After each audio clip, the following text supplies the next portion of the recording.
type 2 diabetes, and oral cancer.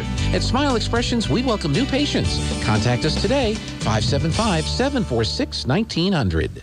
Hi, it's Maria and Brisa with the Tate Branch Auto Group. Are you in the market for a new car but don't know where to look? Well, look no further. Here at Tate Branch Auto Group, we have had our used car managers busy buying vehicles to fill our inventory and to meet your needs. That's right. We are bringing in new cars daily and getting them ready to hit our showrooms.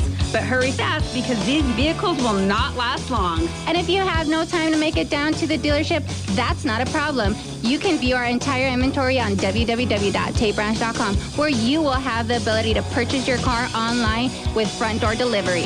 That's right. Come and visit us at www.tatebranch.com. And we do it all. Need an oil change? Come on in. No appointments necessary.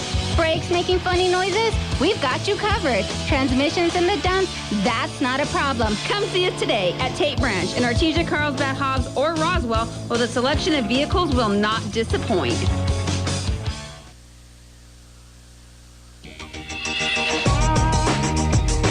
My name is Larry Dean. I'm the discipleship pastor here at Faith Baptist Church, and I'd like to invite you to something we call faith groups. Now, there are a ton of resources out there to help people better understand the Bible, but I believe the very best way to grasp the truths of Scripture is to get together with other adults on a regular basis to study the Bible. And that's what we do every Wednesday night here at Faith Baptist Church. So if you're not in a weekly Bible study, come join us this Wednesday at 6:15 for faith groups. Thanks, God bless, and go Bulldogs.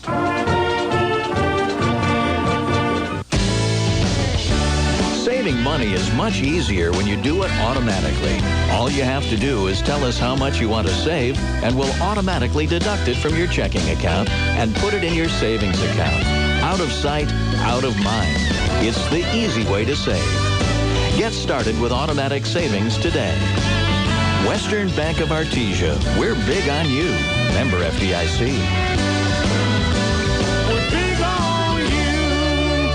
Welcome back on our pregame show as we get ready for today's game between the Artesia Bulldogs and the Cleveland Storm from the Sal Puentes Rio Rancho tournament. Coach J.J. Ortiz with us. And first of all, Coach, another exciting outing for the Bulldogs at the tournament last weekend. Bulldogs won 2 of the games and took home the consolation championship. And all in all, I'm sure was a pretty successful tournament for the Bulldogs.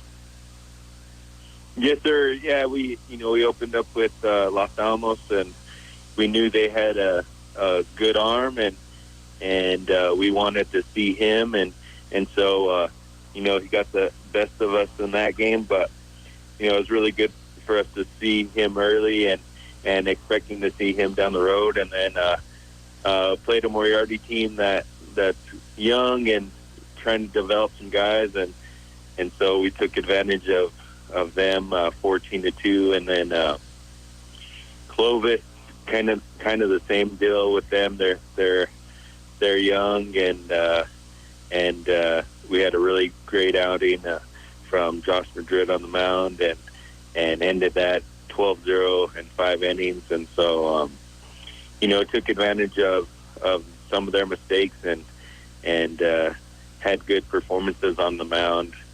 Really, all 3 days with Cody Watson pitching the first game, only had 3 earned runs on the game, and that was a home run early, and then after that really shut him down, and then Ethan Ramirez on Friday just pitched really well, and so our pitching's doing a great job, and I like the way I like the direction that we're headed. Yeah, you talk about Cody Watson. I mean, he had basically one mistake. He gives up a pitch that gets hit up into the jet stream. I think the wind was blowing 50 miles an hour that night, and the ball probably landed out at the helipad at the hospital. So you're right. After the first 3 tournaments, the 3 series that you're in, how would you kind of assess your team right now? You mentioned the pitching is looking real good. Things are kind of developing along the lines that you expected? Yes, sir. Yeah, we're putting different guys in different situations, and trying to get as many guys playing time as we can, just to get them experience, and same thing on the mound, getting guys up there and trying not to overuse them, but also get them some work, and so no, I like the way we're going, This is all setting us up for district play and the state tournament. So, some good teams in this Rio Rancho tournament. What do you hope to accomplish by participating in this tournament? I know you're going to see Cleveland again, but there's some other good quality teams in this tournament. Yeah, we use this tournament to get us prepared for the state tournament. We kind of set us up the same routine that we would have if we were in the state tournament, and so this just gets us prepared for that. We get to see some good teams, and win or lose, we'll play a good Carlsbad or Academy team, and both of those teams have a chance to win their district, and then on the other side of the bracket, Valley, Rio Rancho, Bloomfield, and Goddard's on that side, and so just a really solid tournament. But the main thing for us is the routine of getting up, staying in a motel room, getting up, going and hitting. That's what we focus on here is getting us prepared for that. That's great. So it's always good. Sure, and plus, umpires might call strike zones just a little bit different, so it kind of helps to be exposed to all the different things you're going to encounter when you get back up into the Albuquerque area for the tournament. Yes, sir, for sure. So yeah, it's just a great experience for our guys, and so looking forward to playing Cleveland again. We're going to have a little different team on the field than we faced them the first time, and so they always play us tough, and we always play them tough, and so it'll be good. Very good. Coach J.J. Ortiz, Bulldogs participating in the Sal Puentes Rio Rancho tournament this week. Thanks for your time, and good luck in the tournament this week. All right, thank you. That's boys baseball coach J.J. Ortiz. Stay tuned. When we come back, Joby Hodling will join us from Rio Rancho, and the first pitch of today's Incredible Printing is begging you, please don't vote for Michelle Lujan Grisham. We're already last in everything. Don't vote for Michelle Lujan Grisham, please. This announcement paid for by Incredible Printing. I'm Georgia Haynes, and I approve this message. David writes to us in Psalm 55:2, give your burdens to the Lord, and he will take care of you. He will not permit the godly to slip and fall. How many times do you feel yourself feeling frantic due to your circumstances? We often look to our own strength when life gets tough, and immediately we feel defeated. Look at this verse that David writes to us. God will not permit the godly to slip and fall. So when you're down, when you are down with grief or down with devastation or down with questions, who do you turn to? Who do you help hold you up in life circumstances? See, God wants to be that person. God wants to be the person who holds you up in life. I hope that is for you, the relationship you have with God. But if it isn't, come visit us at the Hermosa Church of Christ, just north of Walmart on Bush Street here in Artesia, and let us teach you about God. Prices are being slashed at Castle Rentals, Artesia's fun and friendly rent-to-own furniture store. Get a free mattress pad cover when you purchase a Serta or Kingdom mattress. Both brands on sale now. Get deep discounts on lamps by Cow Lighting. Beautiful and unique handcrafted lamps made right here in the US of A. Find your new furniture, appliances, or electronics today at Castle Rentals, 2616 West Main in Artesia. Rent to own or 90 days same as cash on all items. When it comes to your tires, don't take any shortcuts. Trust Forest Tire. They've been keeping you rolling for 78 years. Forest Tire knows tires, and they know that being there is what matters most. That's why Michelin packs more innovation inside its tires to maximize performance without sacrificing capabilities, so you can continue to go the extra mile to be there for the ones who matter most, delivering service that exceeds your expectations. Forest Tire, keeping you rolling since 1944. Please pardon our dust as we move into our new facility at Artesia Animal Clinic. We've begun the process of moving into our new facility, which features more exam rooms, expanded surgery and treatment rooms, lab, x-ray, and larger kennels. We're so excited to be moving into our new facility, and we look forward to being better able to help care for your pets. Artesia Animal Clinic, now moving into our new clinic in the same location, 110 West Mahone, just north of Artesia Ford Sales.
Incredible Printing is begging you, please don't vote for Michelle Lujan Grisham. We're already last in everything. Don't vote for Michelle Lujan Grisham, please. This announcement paid for by Incredible Printing. I'm Georgia Haynes, and I approve this message.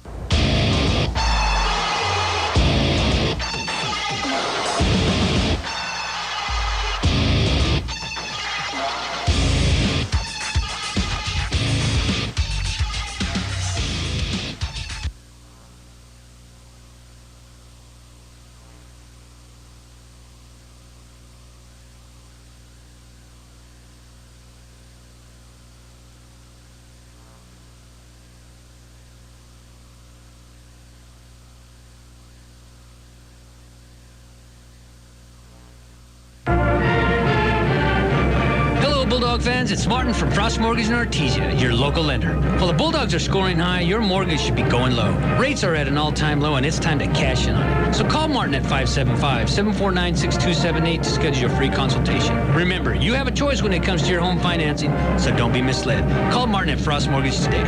Frost Mortgage is a division of Primary Residential Mortgage Incorporated and is an equal housing lender. NMLS number 3094. Artesia Plumbing and Heating is your authorized Carrier air conditioning dealer. Home owned and operated for over 41 years. Artesia Plumbing and Heating installs residential, commercial, and industrial air conditioners. Artesia Plumbing and Heating handles your plumbing, heating, and air conditioning needs, including the conversion of evaporative coolers to refrigerated air systems. Cut cooling costs with high-efficiency Carrier unit. Artesia Plumbing and Heating is a proud supporter of the Artesia Bulldogs and Lady Dogs and wishes them the very best in this sports season. Artesia Plumbing and Heating, 746-3712.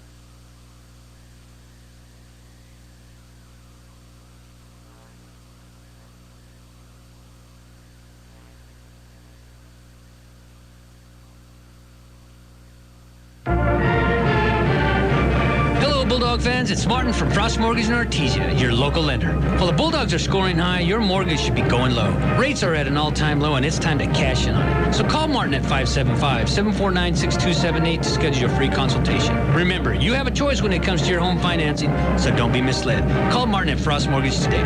Frost Mortgage is a division of Primary Residential Mortgage Incorporated and is an equal housing lender. NMLS number 3094.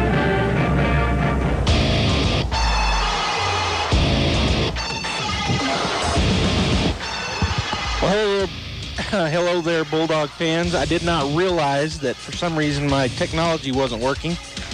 Gene got a hold of me and said, we can't hear you. And so I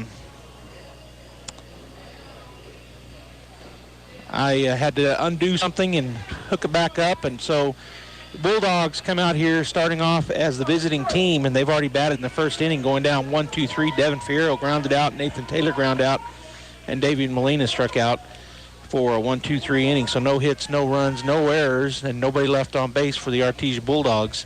And that'll bring us to the bottom half of the first inning and the Cleveland Storm. And so I said a whole bunch of stuff before the game started, but nobody heard it. So I'll try to go back.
Bulldog fans, it's Martin from Frost Mortgage in Artesia, your local lender. While the Bulldogs are scoring high, your mortgage should be going low. Rates are at an all-time low, and it's time to cash in on it. So call Martin at 575-749-6278 to schedule your free consultation. Remember, you have a choice when it comes to your home financing, so don't be misled. Call Martin at Frost Mortgage today. Frost Mortgage is a division of Primary Residential Mortgage Incorporated and is an equal housing lender. NMLS number 3094. Artesia Plumbing and Heating is your authorized carrier air conditioning dealer. Home owned and operated for over 41 years. Artesia Plumbing and Heating installs residential, commercial, and industrial air conditioners. Artesia Plumbing and Heating handles your plumbing, heating, and air conditioning needs, including the conversion of evaporative coolers to refrigerated air systems. Cut cooling costs with high-efficiency carrier unit. Artesia Plumbing and Heating is a proud supporter of the Artesia Bulldogs and Lady Dogs and wishes them the very best in this sports season. Artesia Plumbing and Heating, 746-3712.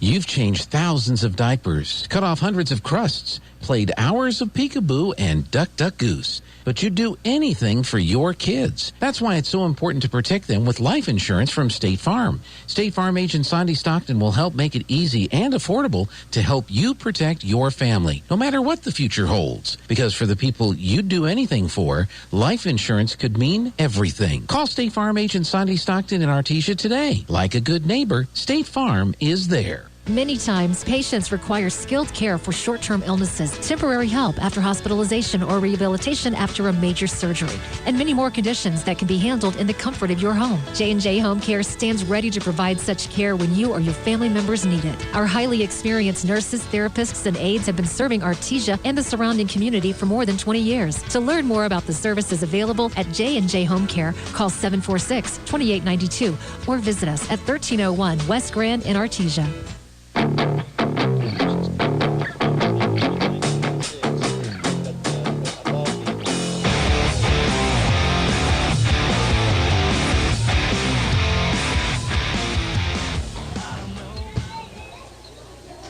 Okay. All right. And where are we at right now? Is it dead air? Okay.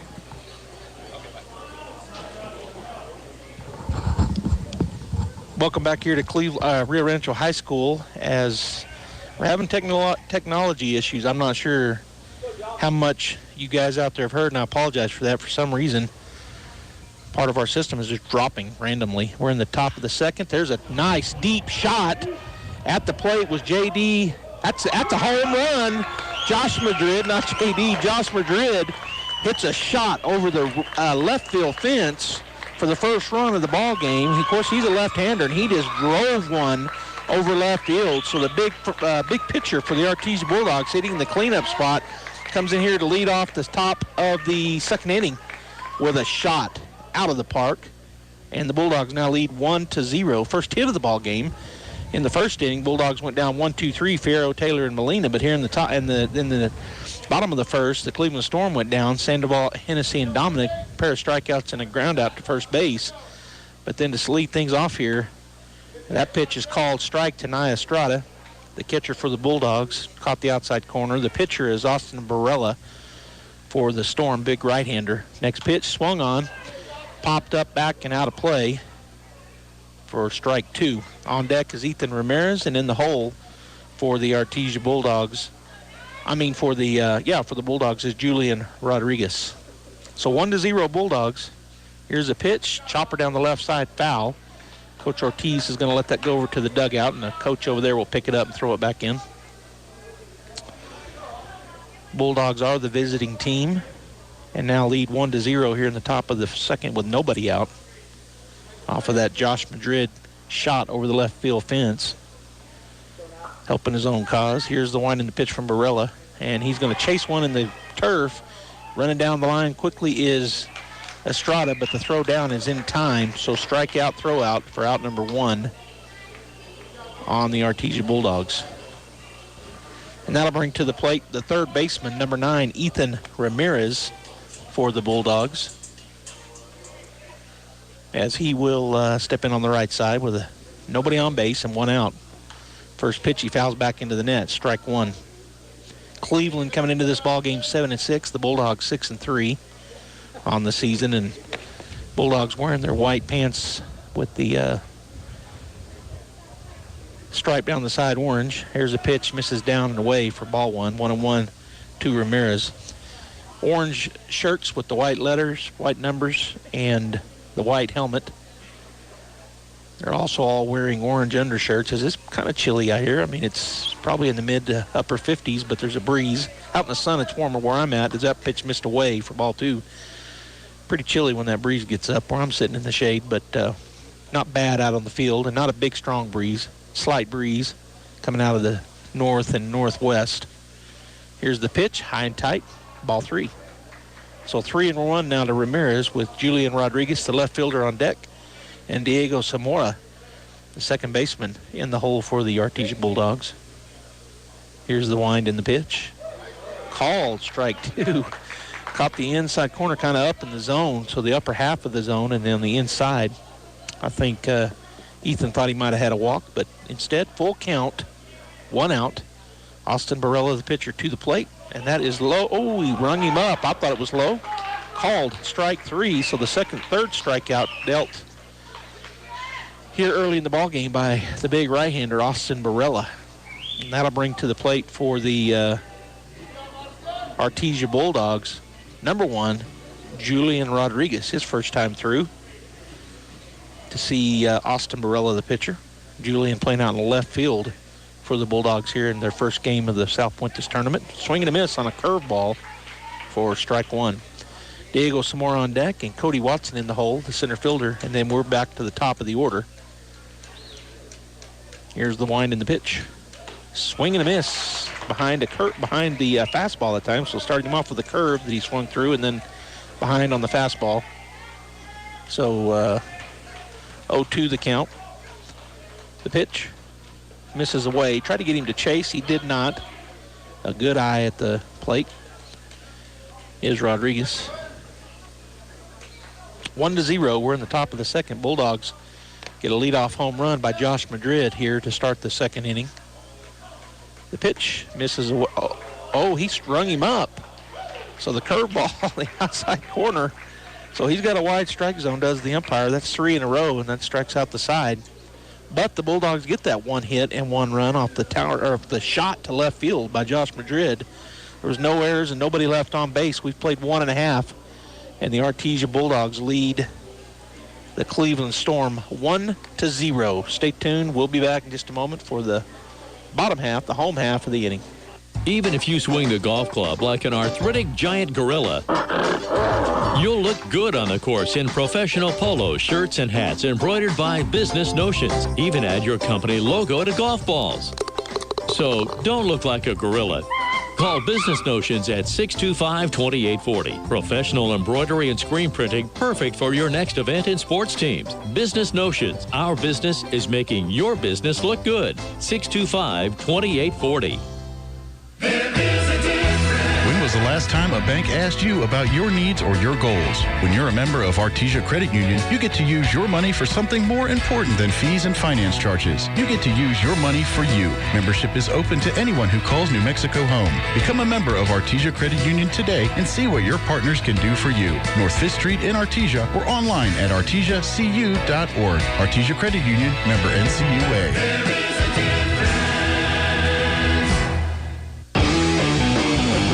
Back here, Josh Madrid once again on the bump for the Artesia Bulldogs.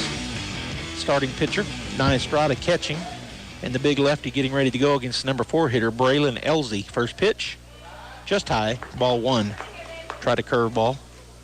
On deck is the second baseman, number 11, Logan Kinder, and in the hole is the pitcher, number 12, Austin Barella, for the Storm. That pitch down and in, called ball 2. Defensively for the Bulldogs, Seth Morse out in right, Julian Rodriguez in left, and Cody Watson in center field. Ethan Ramirez at third, Davian Molina at first, Diego Zamora at second, and Devin Fierro, the shortstop. Of course, the pitcher and catcher, Josh Madrid and Nia Estrada. Here's the pitch. Strike one called. Fastball down the pipe. 2-1 the count. Beautiful sunny day here. Near a cloud in the sky as I look around. Got snow on the mountains over to my left. Pretty day. Bright sunny day. Good pitch. Change of speed. Got him swinging. Strike two. 2-2 now the count. Josh has already rung up 2 batters and then had just a chopper to first base for the third out. Struck out the first 2 in the lineup on the bottom of the first. Here's the pitch, swing. It's a ground ball. C&I single between third and short for the first hit of the ball game for the Cleveland Storm. So that single is the first hit given up by Josh, and that brings the second baseman, number 11, Logan Kinder, to the plate. So the leadoff batter here in the top of the second gets on with a single. Our leadoff batter got on and come all the way home with that big home run over the left field. So they do get a hit to lead things off in the second. And so down at first base is the DH, Braylon Elzy, as Madrid now working from the stretch. Turn, he's going to try to bunt it. Little pop fly over the back of the catcher and umpire for strike one on the attempted bunt. So playing a little small ball here, are the Storm. On deck is the pitcher, number 12, Austin Barella. And in the hole is number 15, Malachi Jaramillo. He is the third baseman for Cleveland. Madrid gets his sign from Estrada. Estrada sets up on the outer third, still going to try to bunt it. Low, he pulls the bunt back, so ball one. 1-1 now the count. Nobody out. Runner at first base for the Storm, the tying run, the go-ahead run at the plate here in the bottom of the second. Snap throw over, not in time. Molina puts the tag on him, but he was back there plenty safe. Now to the plate, attempted bunt, foul tipped, and that is strike two. So 1-2 now the count.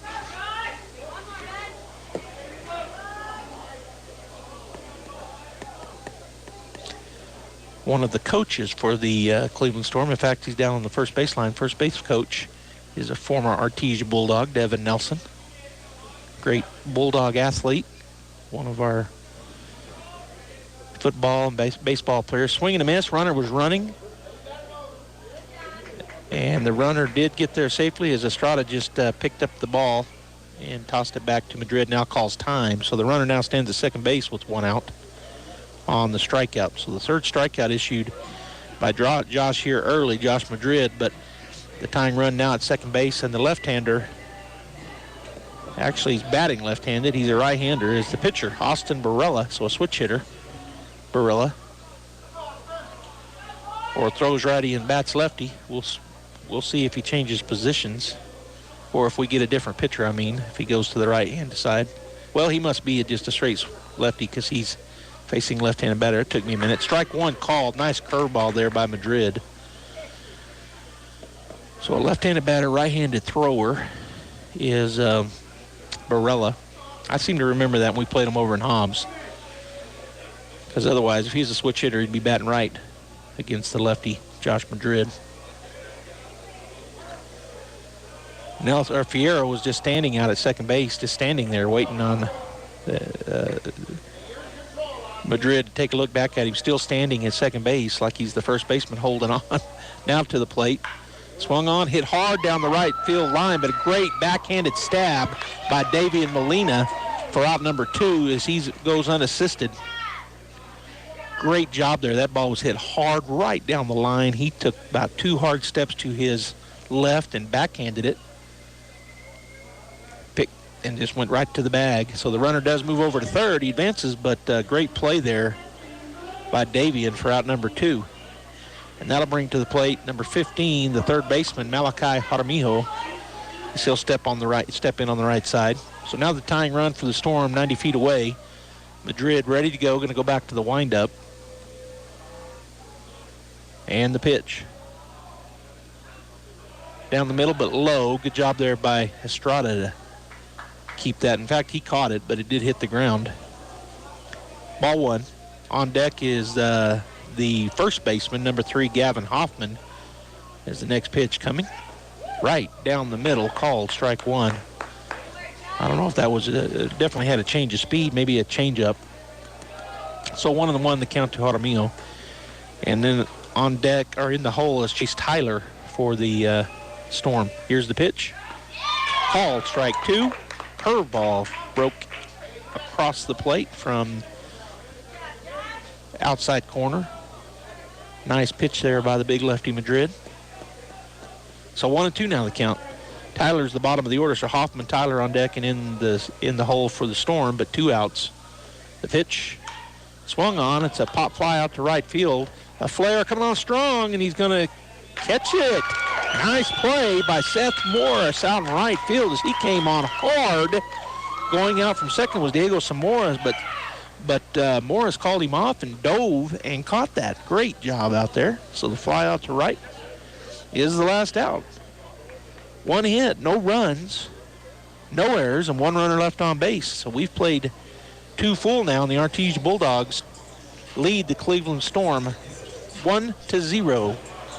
Top of the third coming up. Stay tuned. Through Presbyterian Medical Services, Artesia Family Health Center is your all-in-one provider for medical, dental, and behavioral health services. They have highly skilled professionals ready to treat your medical, dental, and behavioral health issues. Appointments are available via phone calls, video calls, and limited office visits to provide you a safe and easy way to take care of your health. Need a COVID test or vaccine? Artesia Family Health not only offers testing, but the Moderna COVID vaccine too. Call and learn more. 575-746-9848 or visit Artesia Family Health at 1105 Memorial Drive in Artesia. Kane Electrical Supply is your #1 distributor when it comes to the top-of-the-line inventory. Kane Electric carries name brands such as Appleton, Burndy, Fluke, Cooper Lighting, Hoffman, Phillips Lighting, iDeck, Klein Tools, and Square D. Kane Electric has your professionals and will assist you with any information you may have on electrical supplies. Kane Electric delivers on location too. Come by Kane Electric today in Artesia at 1911 North Roselawn. All right, Bulldog fans, we're back here, and Diego Zamora will come to the plate for the Artesia Bulldogs, batting in the A-hole, playing second base. He'll get to see the pitcher, Austin Barella, the big right-hander for the Cleveland Storm. The wind in the pitch, low for ball 1.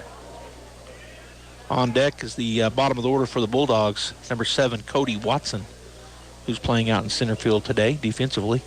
Here's the wind in the pitch. Swung on, pop fly back, and going to be a loud bang, I think, off the top of this covered area. Well, it got over it, I guess. So that was strike number 1 on the foul ball. Next pitch, curveball, misses high. Storm fans wanted the strike, but up. So ball 2, 2-1 now the count to Watson.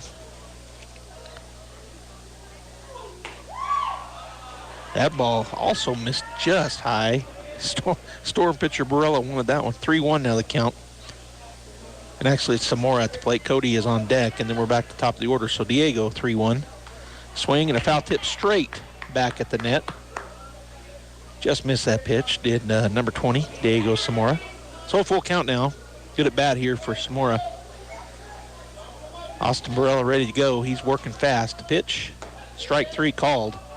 Catcher and the batter both knew it before the umpire said anything. Catcher come up throwing to third, and Diego just started trotting off. He knew one got by him there. That's out number 1, and the 4th strikeout issued by Austin Barella.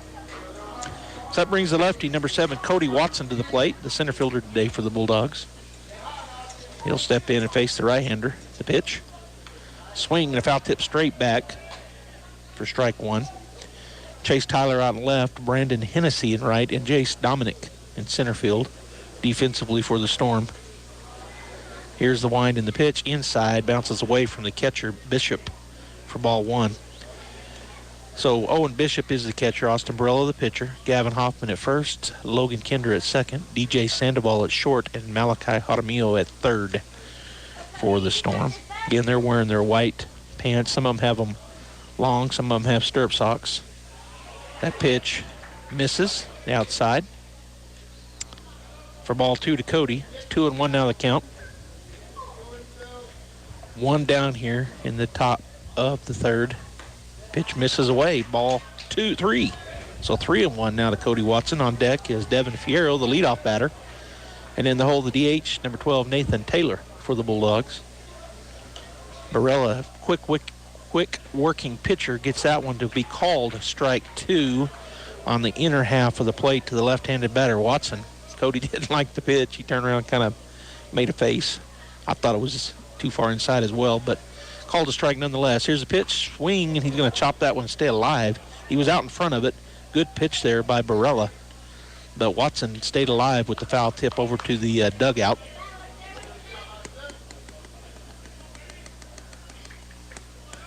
So Watson will step back in. Here's the wind in the pitch.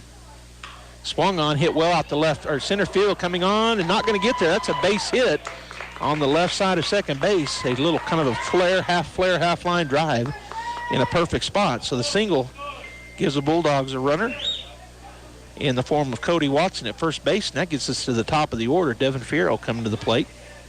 Second hit given up by Barella, the Cleveland Storm pitcher. And now Fierro will step in. He grounded out to the third baseman. His first time up on a kind of a slow roller. Third baseman came in front of it, cut off. He's going to square the bunt. The runner's off and running. Called strike 1, and in there safely. Oh, they called him out. I thought he got under the tag. I said it too soon because he called him out. So out number 2, as that pitch was right down the middle, and Devin pulled back. So I don't know if he was told just to do that or if he thought it was not going to be a strike. But in any case, throw out down there. Here's the pitch. Swung on, hit to the second baseman. Fierro's hustling down, but Kinder will pick it up, fire to first base to Hoffman, and that will end the threat as 4-3 the put out for out number 3. So the Bulldogs do get a hit, but no runs, no errors, and nobody left on base. 2.5 have been played. The Artesia Bulldogs continue to lead here over the Cleveland Storm, 1-0. We'll be right back. Eastern New Mexico University is open for visitors to come to visit our campus. Come be our guest for a guided tour of one of the best small-town college atmospheres in the Southwest. Take a look at all ENMU has to offer, including the best residence halls in New Mexico as recognized by Niche.com. Sign up today for your personal tour of ENMU and our beautiful campus by visiting enmu.edu/visit. Explore, experience, excel. Eastern New Mexico University. It's Chevy Truck Month at Guy Chevrolet Company in Artesia. Right now, take advantage of 0% APR for 48 months, plus a $1,000 accessory allowance when you purchase eligible GM accessories. We invite you to come see us today for a quick, hassle-free buying experience and drive home your new Chevy, Buick, or GMC, or one of our hand-picked pre-owned vehicles. Visit GuyChevy.com or come see us now at Guy Chevrolet Company on the corner of 1st and Main in Artesia. On approved credit, must finance with GM Financial. Offer ends April 2nd, 2022.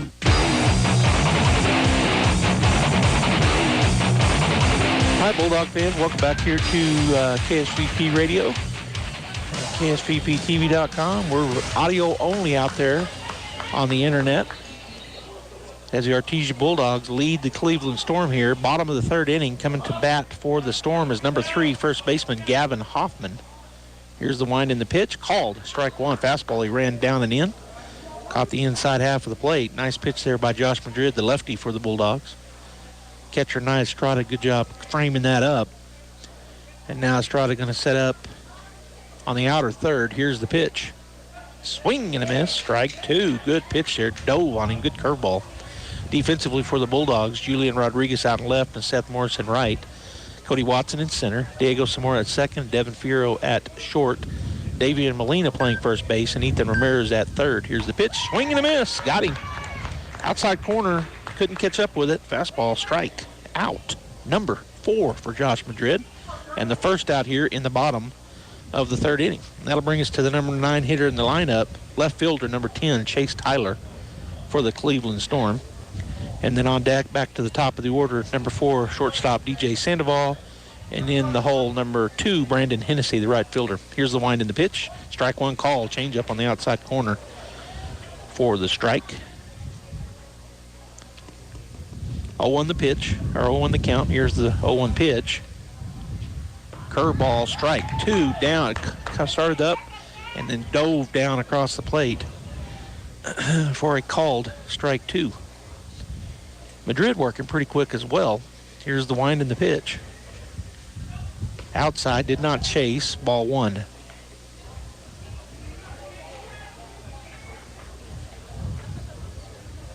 So Madrid getting his signal from Estrada. And Nye will set up on that outer half again. Here's the pitch. Just high, ball 2. 2-2 now the count to Tyler. Left fielder for the Storm.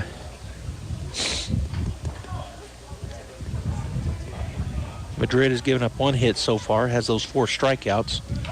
There's a little flare to the left, to the right side. Second baseman's going to have to hurry, and it is not in time. That's an infield hit. Boy, that ball had some English on it. It was a little flare between first and second base, and when it hit the ground, it kind of took a hop right, and Davian had already started going back to the bag. Chasing it down was Zamora at second base, and he did a shove to Davian Molina at first base, but not in time. So there's an infield single. And that gets the Cleveland Storm back to the top of their order. Second hit given up by Madrid, to both of them singles. And at the plate is DJ Sandoval. He struck out his first time through, leadoff batter, and he'll look at a high and away pitch for ball 1. Now Estrada almost fires it down to first base, come up daring him to be off the bag further, did not throw it down, but he definitely will. Snap throw behind runners. Set and looking at first base is Madrid, now to the plate. Swing, and that's going to go right to Molina. He's going to touch first base for out number 2, so he got the automatic out. So just 3 unassisted, and the runner does advance down to second base. And that'll bring the number 2 hitter in the lineup, right fielder number 2, Brandon Hennessy. For the Storm, another righty. Stepping in to face the left-handed Josh Madrid. So the runner gets his lead down there. Zamora now standing on second base, almost like a first baseman. Madrid takes a long look back now to the plate. Curveball called, strike 1. On deck is Jace Dominic, the center fielder, and in the hole, the DH Braylon Elsey, as the Storm in the meat of their order here, 2, 3, 4. We're at number 2 right now. 2 down. Madrid comes set. Runner fakes going. Now we're going to time called by the batter, number 2, Brandon Hennessy. So we'll reset. Back in the stretch is Josh Madrid. Takes a look back at Zamora at second base. Now the pitch. Swung on, pop fly to the right side. I think Davian has room, and he does, and it's going to be in fair territory where he makes the catch. Looked like it was going to get foul, but it doesn't. So another out for the Bulldogs, which is out number 3. On the fly out to the first baseman back on the grass or the turf here at Rio Rancho. So no runs off of 1 hit, no errors, and 1 runner left on base. 3 full have been played, and the Artesia Bulldogs continue to lead the Cleveland Storm 1-0. Stay tuned as we come back for the top half of the 4th inning.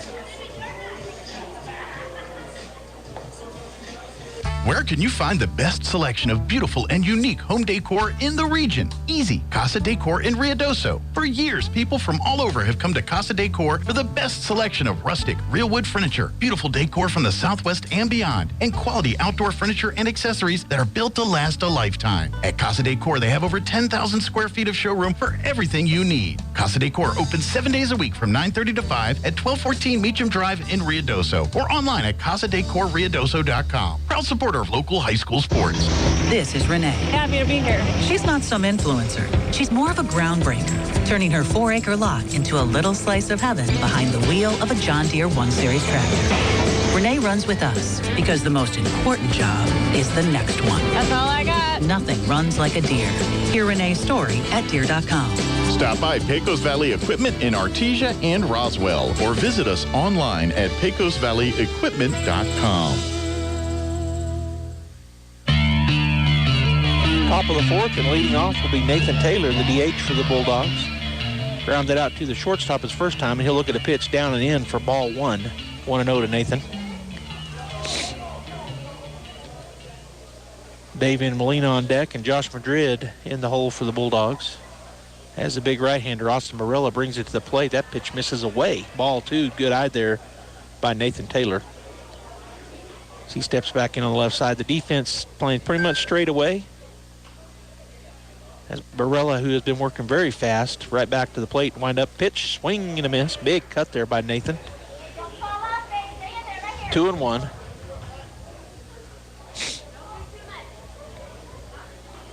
Taylor steps back in. Barella gets. So I've noticed what the catcher and pitcher are doing. They're looking at wristbands. They're not getting it. They're getting it from the dugout. He doesn't look at his catcher for it. There's a great hit by Nathan Taylor, left center field, and that is going to one bounce over the fence. So Nathan drives it out to left center, and that's a standing rule double. So Taylor starting off the inning with a ground rule double. That's what you like to see right there. And that'll bring to the plate the number 3 hitter in the lineup, first baseman, number 18, Davian Molina. Struck out his first time through. He'll step in on the left side to face Barella for the second time with another run aboard now for the Bulldogs as Taylor gets his lead at second. Then the pitcher's going to step off. He's in the stretch. He'd come set. He did a high kick and then turned back, but didn't throw it. Out of the plate. Swung on. That's going to be another base hit. Drives it out to center field. They're going to hold Nathan as it was hit so hard that Nathan wasn't able to come on home, but a great piece of hitting there for Davian Molina. So now runners at the corners as Nathan moves over to third. Davian goes to first on the hit. That's a fourth hit issued by Barella, and that'll bring to the plate Josh Madrid. Now Josh, his first time up, back in the second, he hit a bomb over the left field fence. And when I say a bomb, it wasn't real super high, but it was a line drive, had height to it, throw over to first, not in time, and he just drove it out of the ballpark from the left side. Went the opposite way and had a big dinger. So now he's got 2 runners in front of him. He led off in the second with that home run. So nobody out, runners at first and third, and now we're going to have a time called by the infield. They're going to talk about what they're going to do here is probably thinking Molina's going to be off and running. Bulldogs coming into this ball game 6-3, Cleveland 7-6. Of course, Cleveland a big 5A school up here in Rio Rancho. Artesia 4A school, but looking to get a win here. Good tournament. Carlsbad gets the 1-0 win over Academy, and that was the first game of the day of the tournament. And man, I got to see the last 2-3 innings of that game, and it was a pitcher's duel deluxe. Carlsbad gets on with a base hit, moves over to second, third on a steal and a sacrifice, and then comes home on a passed ball, and that's how the game ended. They were the home team. Throw over to third, not in time, just more of a toss over there. Nathan just stepped back onto the bag at third. So Nathan Taylor at third, Davian Molina at first, nobody out, and Josh Madrid, the cleanup batter, at the plate. Pitch hasn't been thrown to him yet. Now he comes, and that's going to be called. Strike one fastball, caught the outside corner to Madrid. Tyler, Dominic, and Hennessy left to right. Jaramillo, Sandoval, Kinder, and Hoffman third to first. The catchers, Bishop, and the pitcher, Barella, to the plate. Swung on. That's a ground ball up the middle. Base hit. RBI single, and the Bulldogs go up 2-0 on back-to-back hits. Leading off the inning was Nathan Taylor with a ground rule double. He goes to third on a single by Molina. And now Josh Madrid with another RBI. Got himself in on the first RBI with a home run. And now he has another. Runners at first and second, and at the plate will be Nye Estrada, the catcher for the Bulldog, batting in the 5-hole. As Artesia now leads 2-0. Estrada, first pitch. Pop fly out to left field, pretty deep. But the left fielder will camp out and make the play as he had to go over to his left. The center fielder and he came together, but the left fielder had called off the center fielder and makes the catch, and that is out number 1 on the deep fly ball. Runners unable to move over, so runners at first and second, 1 out. And to the plate will be number 9, Ethan Ramirez. Ethan struck out his first time. Down at second base is Davian Molina. At first, Josh Madrid. Here's the pitch from Barella. Curveball high, ball 1. On deck is the left fielder, number 1, Julian Rodriguez. And in the hole, the second baseman, number 20, Diego Zamora for the Bulldogs as they look to add to their lead. Top of the fourth and 2-0. 1 out. There's a pitch foul back to the net for strike 1. 1-1 now the count to Ethan Ramirez. Little gusty breezing now, a little bit heavier breeze, and kind of cross this field here. Step off the mound and not throw it back at Molina at second base. So the pitcher will take a long look into the dugout. So he's looking over there getting his pitch. The catcher looks too, so they both know what's coming. They look at their wristband. Bulldogs catcher looks over, gets the pitch, and then gives it to the pitcher. Here's the pitch. Swung, foul back to the backstop for strike 2. Good cut there by Ethan. Tried to go inside out swing. Fouls it back. So they'll gather that ball up. 1-2 the count, 1 out. Bulldogs with runners at first and second. Barella set and out of the plate. Outside, ball 2. Tried to induce a chase there, but Ramirez did not chase it. It was far enough off the plate that he gave it a good look, but didn't swing. So 2-2 now the count. Barella set, takes a look back at second, and out of the plate. And just missed away and maybe a little high for ball 3. So full count now to Ethan Ramirez. 1 out. We're in the top of the fourth, and the Bulldogs have got a run, so they now lead 2-0. They got a run here in the fourth. The pitch, high, ball 4. So the walk will load them up for the Artesia Bulldogs. Started this inning off with a stand-up double, or a ground rule double by Taylor. Then Molina singled. Madrid singled in, Taylor. Then a fly out, now a walk. The first walk given up by Austin Barella. And now they're going to have a coach come out and visit with the infield, or the Cleveland Storm.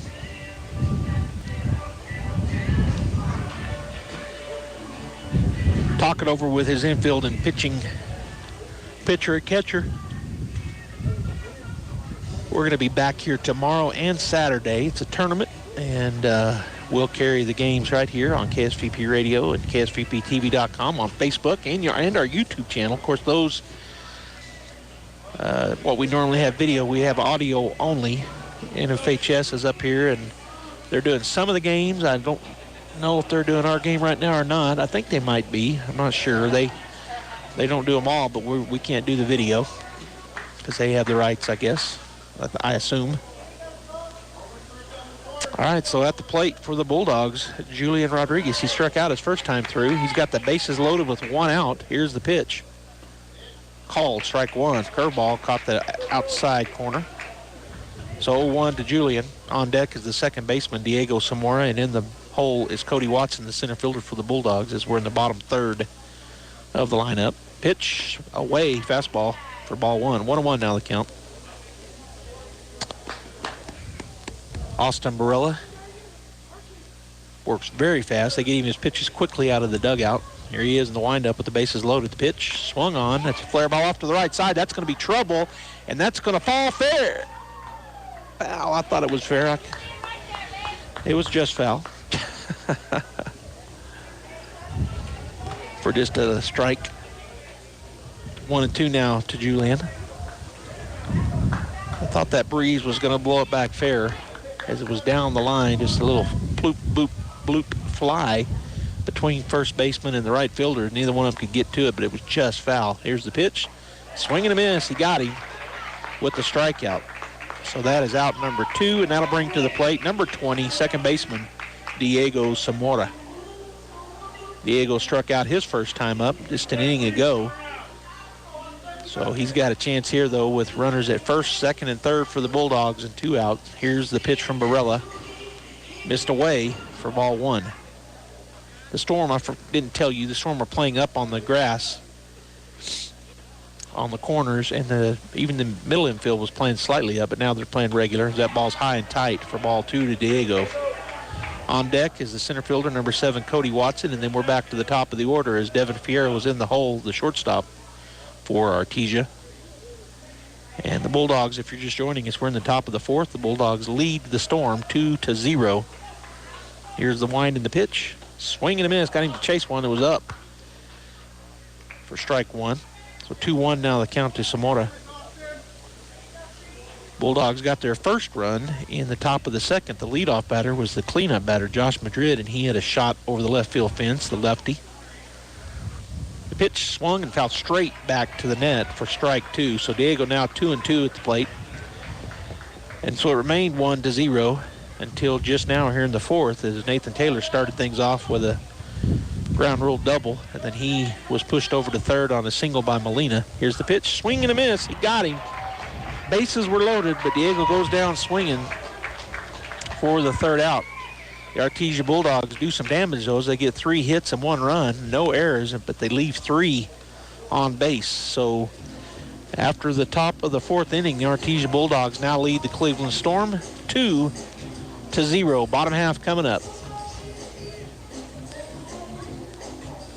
ENMU Roswell offers high school students the opportunity to get a head start on their college education journey into healthcare. Through the Allied Health Careers Pathway, high school learners can enroll in dual credit courses that introduce them to a wide range of careers that include emergency medical technician, paramedic, nursing, occupational therapy, respiratory therapy, medical assisting, phlebotomy, and nursing assistant. Start your healthcare career path at ENMU Roswell. Contact your high school counselor for more information. Dean's Inc. of Artesia provides a superior choice for all your electrification, communication, and supply needs with a vision to be the premier industrial electrical service provider in New Mexico and West Texas, providing unparalleled quality in supplies and service with highly skilled and conscious personnel. We pledge to our customers to exhibit the utmost in integrity and reputation while providing superior quality in all we do. Dean's Inc., located at 409 Commerce Road or online at deansinc.com.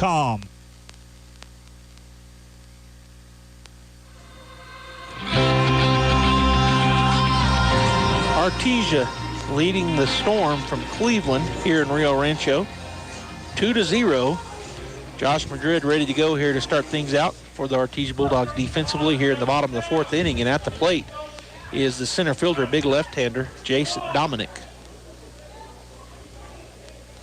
So lefty via lefty. He got him to pop out to the, or ground out to the first baseman his first time up. Trying to put a bunt down. Strike one on the foul tip straight down. So 1 the count to Dominic. On deck is the DH, Braylon Elzy, and in the hole, the second baseman, Logan Kinder, for the Cleveland Storm. As Jace Dominic, the center fielder, steps back in on the left side to face Josh Madrid. 0-1 the count. Here's the pitch. High and tight, ball 1-1. Defensively for the Bulldogs, Seth Morris out in right, Cody Watson in center, and Julian Rodriguez in left. Give you the infield after this pitch from Josh Madrid. Swing, that's hit well out to right field. That ball's back, giving chase to Seth Morris. Oh! The ball, snow cone that came out, he almost made a perfect diving catch, but it popped out. He dove, chased that all the way into the corner, dove, and the ball hit his glove and it popped out. What a great effort. It's only the third hit given up by Josh Madrid. That was a deep shot down the right side. Seth Morris almost making a fantastic play, but it'll go down as a double. Because I didn't think he had a chance to get there, but he got on his horse, got a good jump on it, ran to his left and back, and then dove and almost made an unbelievable play. So a runner at second base, nobody out. And at the plate for the Storm is the DH, number 4 hitter, Braylon Elzy. Here's the pitch. He's going to swing and hit that out to right center, and that's a good hit. But getting over there to it will be the left fielder for the Bulldogs, Julian Rodriguez, as he has to go hard to his left. Crossing him was Cody Watson, but Julian called it off. And that is out number 1 on the flyout. The DH had singled his first time up, but he flew out there. So 1 out, runner at second base, and coming to the plate, number 11, Logan Kinder. Kinder struck out his first time facing Josh Madrid. As Madrid takes a look back when he comes to the set position. Now to the plate. Low ball 1. Infield, Ethan Ramirez at third, Davian Molina at first, Diego Zamora at second, and Devin Fierro at short. The catcher is Nye Estrada. And, of course, the pitcher, the big lefty for the Bulldogs, Josh Madrid. Takes a look back, and now the batter will call time as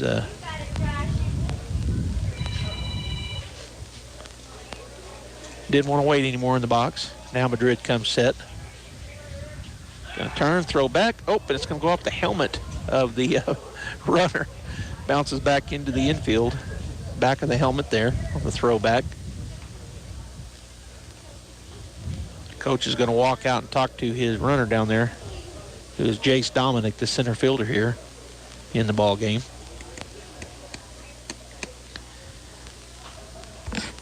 So he makes his way out there, takes a sunny stroll out to second base, does the coach.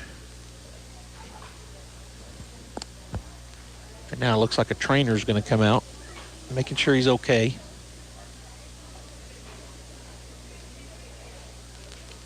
Trainer will stop midway as the coach walking back off the field now. So looks like he's okay, and that's good. So Kinder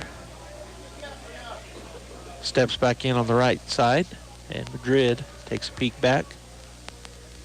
Now comes set to the plate.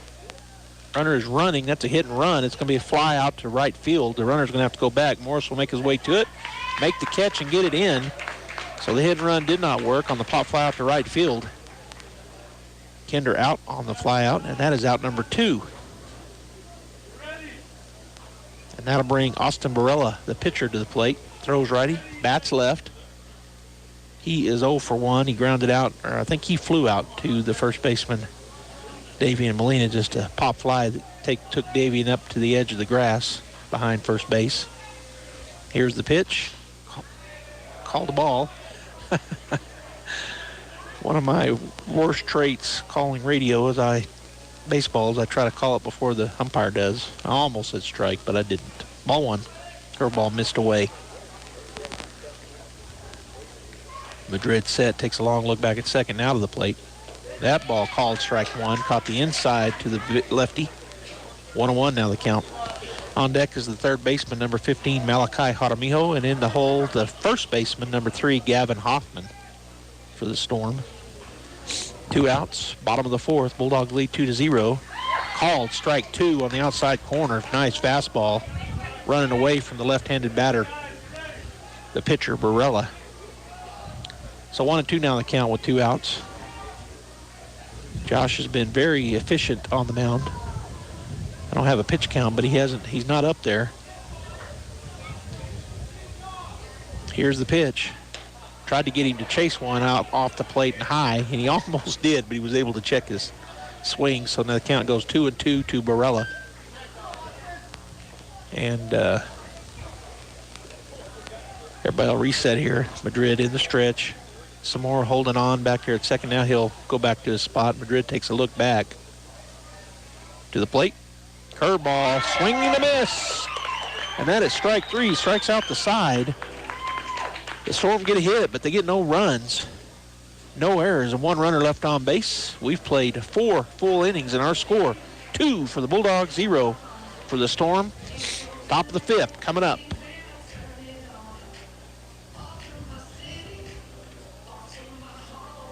At H&R Block, tax time is our favorite time of year. It's when our tax pros get to do what they love the most, help people.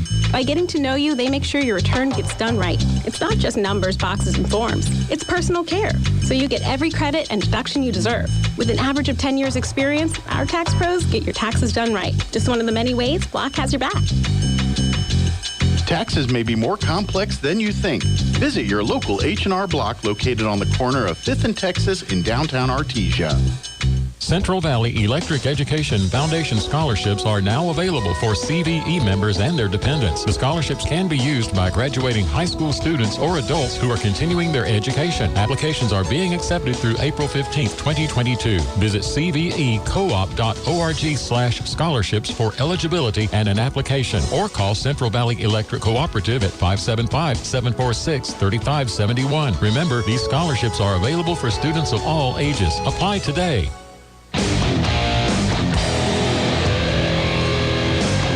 We're getting ready to start the top of the 5th inning. The Artesia Bulldogs leading the Storm 2-0. Breeze has picked up here. Little bit stronger breeze than when we started the game. It's kind of been gusting, and but it's starting to be a little more sustained. The flag's out in the right center field blowing pretty hard. All right, coming to the plate for the Artesia Bulldogs will be number 7, the center fielder, Cody Watson. He singled back in the third, so he's 1 for 1.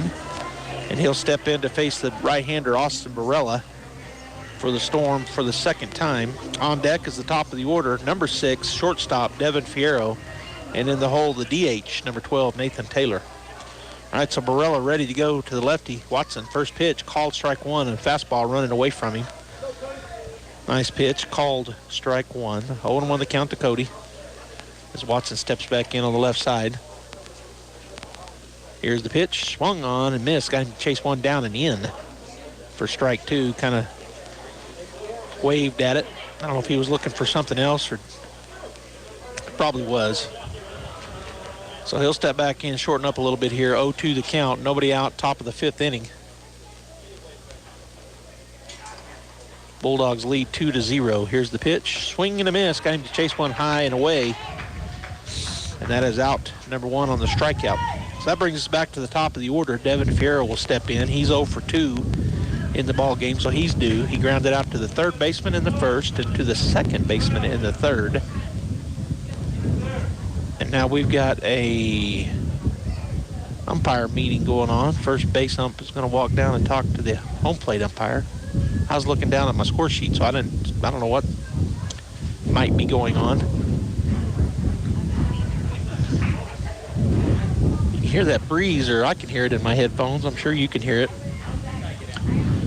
It is blowing pretty good. If you've not been up here to Rio Rancho, they got a really nice ballpark.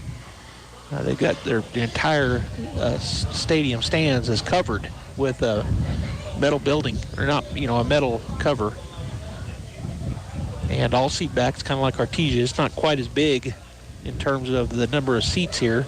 There's a mezzanine behind them, and the concession stand behind that is the bunt effort by Devin Fierro is called strike 1, unable to get it down. That pitch was down and in on him, and he couldn't get the bat on it. So strike 1 on the bunt effort. On deck is the DH, number 12, Nathan Taylor. Here's the wind in the pitch to Devin. Called strike 2. Boy, that was a good fastball in the outer third to the right-handed Fierro. So 0-2 quickly here to Devin as he steps back in. And again, Austin Barella moving quickly. The pitch, swing and a miss. He got him. So 3 straight. And that is out number 2. So 2-out rally here for the Bulldogs, what they want to do. And Nathan Taylor's 1 for 2 in the ball game. He had that ground rule double in the 4th. He ended up scoring one of the 2 runs in the 4th. He grounded out to the shortstop in the 1st. So he steps in batting .500 here. Looks at a high heater for ball 1. On deck is the number 3 hitter in the lineup, number 18, Davian Molina. And in the hole, Josh Madrid, the pitcher, as the Bulldogs want to get 2-out rally going here. Here's the pitch. Swung on. It's a chopper back to the pitcher. He'll stab it and throw it to first base, and that will end the threat as the Bulldogs go down 1-2-3. That pitch, or that bat, or that out was 1-3 put out for out number 3. So no runs off of no hits, no errors, and nobody left on base. 4.5 have been played, and the Bulldogs lead 2-0 over the Storm. Home half coming up. Cleveland coming to bat with Jaramillo, Hoffman, and Tyler. We'll be back. Bulldog Pride is about family. It's about being the best both in the game and in the community. It's about giving your all and having your teammates back. This is Pastor Jason Perry, and here at New Hope Baptist Church, we can relate to the Bulldogs. Our church is a family, and we focus on allowing the Lord to be the best both in our church and in our community. Here at New Hope, we know it's a new year, and there's new hope for a new you. We're praying for Bulldog victory in the game and victory in your life through Jesus Christ. When that problem arises, one call to Crouch Plumbing and Heating is all it takes. Crouch's plumbers and technicians are highly trained.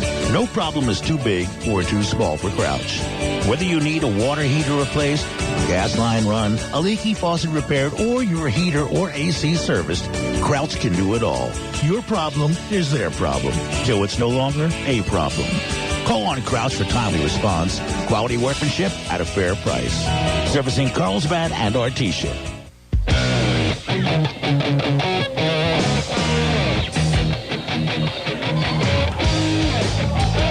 right, Bulldog fans, here we go. Bottom of the 5th inning. Malachi Jaramillo up for the Storm. Josh Madrid, the lefty, for the Bulldogs. Here's the first pitch. Down for called ball 1. Just missed low. 1-0 the count. We're in the bottom third of the Storm lineup. Malachi Jaramillo at the plate. He is 0 for 1. He flew out his first time up. That curveball just missed inside. Good pitch, but missed in for called ball 2. Number 3, the first baseman, Gavin Hoffman on deck, and number 10, Chase Tyler, the left fielder, in the hole. Here's the 2-0, swung on. Foul back and out of play. Strike 1. 2-1 now the count. Julian Rodriguez out and left, Seth Morrison right, and Cody Watson in center field. Now Estrada catching Josh Madrid, and I'll give you the infield after this wind and pitch. 2-1 pitch. Swung on, fly ball out to center field, and Cody Watson will take about 2 steps in, camp out, and make the high fly ball catch for out. Number 1. Almost didn't have to move out there in center field. He took about 2 steps in and then just caught the lazy fly ball. I think they call that the can of corn out to center field. All right, so 1 out at the plate. Gavin Hoffman, the big first baseman. First pitch he sees is away for ball 1. On deck, Chase Tyler, and in the hole, the top of the order, DJ Sandoval. Hoffman struck out his first time through. Now the 1-0 pitch. Curveball, called the ball. Just missed high, I guess. So 2-0 the count. Josh thought that was a strike. So did this guy. 2-0. Here's the pitch. That curveball was called a strike. That was almost the identical pitch. I don't know. 2-1. The count now. We'll take it. Madrid working quickly. Here's the wind and the pitch. Swung on, and that's going to be fair down the third baseline. Line shot into the corner, and then it bounces out of the corner. So going into second base, he's going to turn to go to third. The throw coming in out there, but it's not going to be in time. That's a stand-up triple. He slid, but he didn't have to. So the 1-out triple for Gavin Hoffman as he drove that down the line. No chance for our third baseman.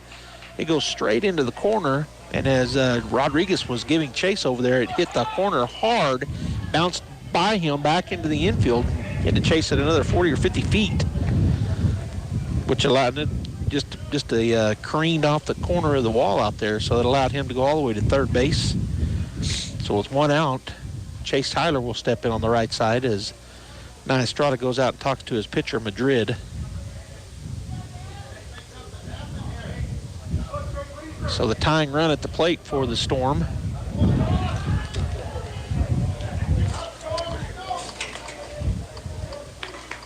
As he'll step in on the right side, Madrid's going to go from the windup with the runner at third base.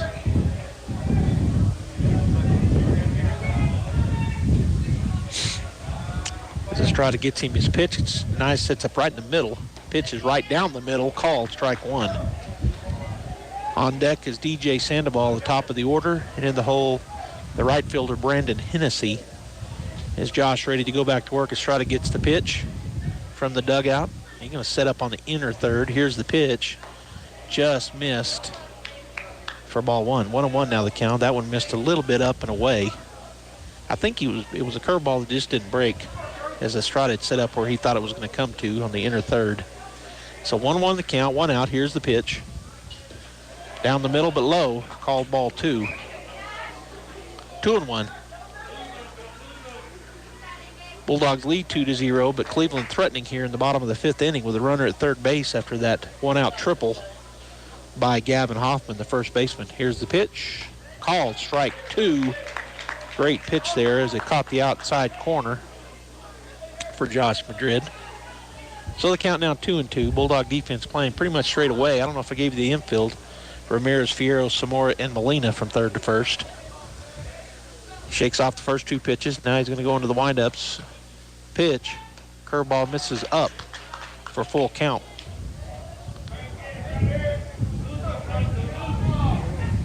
So full count here as Josh Madrid gets ready to go again. Estrada had set up on the outer third. Let's see where he sets up here. Gets the pitch out to his pitcher. Again, sets up on the outer third. The pitch swung on, fouled straight back towards us for just a strike. The count remains full. Like I said, there's a mezzanine under this metal roof that goes all the way around the bleachers here. Seat backs on all of them. It's a nice, very nice park. I still like, of course I'm biased, but I like Artesia's better because their press box is over the first base side dugout. That pitch is going to miss high for called ball 4. So the walk will put runners on the corners, and that gets us to the top of the order for the Cleveland Storm as DJ Sandoval will come to the plate. He has struck out and grounded out. He's 0 for 2. Bulldogs have that double play up the middle that they're going to look for here. As Estrada looking over to the dugout to get the pitch and what he's going to do if that runner goes. Madrid to the plate. Strike 1 called right down the middle. Runner did not go. Didn't even make a move to go. Molina, of course, holding him on over there. All right, so Sandoval, as Estrada gives the signals to his infield on what he's going to do if the runner goes. Sandoval steps back in on the right side. Estrada gets the pitch count, or the pitch from the coach, and Madrid shakes him off. Now he comes set from the stretch to the plate. Swung on, hit right at the third. Oh, and it eats him up over at third base. The ball took a big hop, goes over the shoulder of Ramirez over there.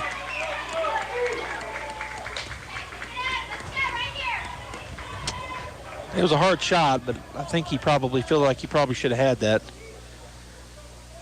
I'm not sure how to score it. I was telling you that the press box is over the the first base side dugout, and they don't have room for us as press. We set up here behind on the mezzanine. So runners at first and second. The score now 2-1, 1 out. Oh, the umpire was going to call a strike, and then he shook it off. Pitch missed low for ball 1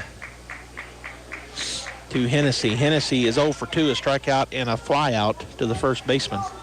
1-0 the count. So the triple comes in to score. Now runners at first and second.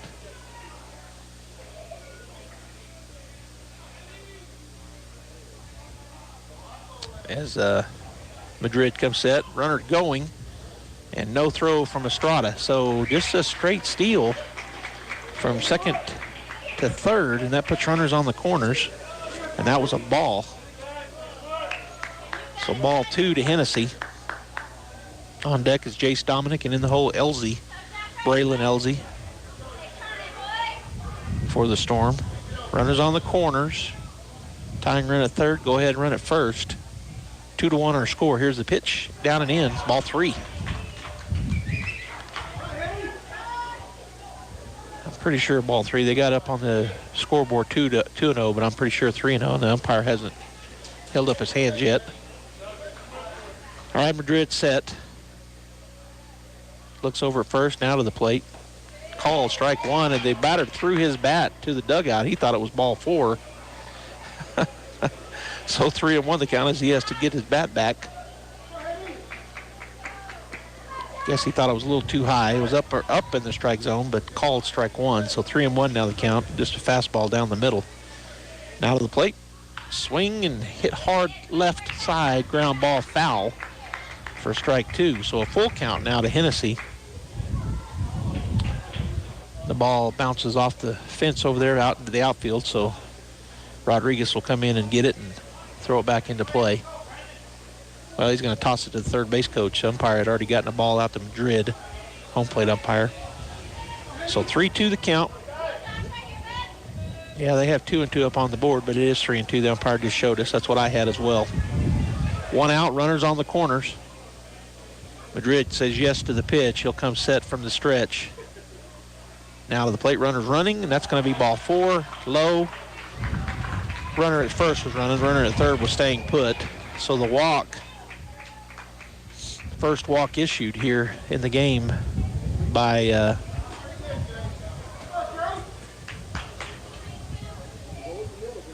you know what?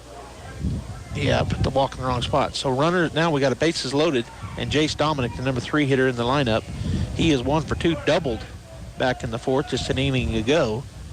So he's got 3 ducks on the pond. Here's the pitch. Called, strike 1 to the big left-hander. From the big left-hander, Josh Madrid, the fastball across the outside, kind of a sweeping across that outside corner.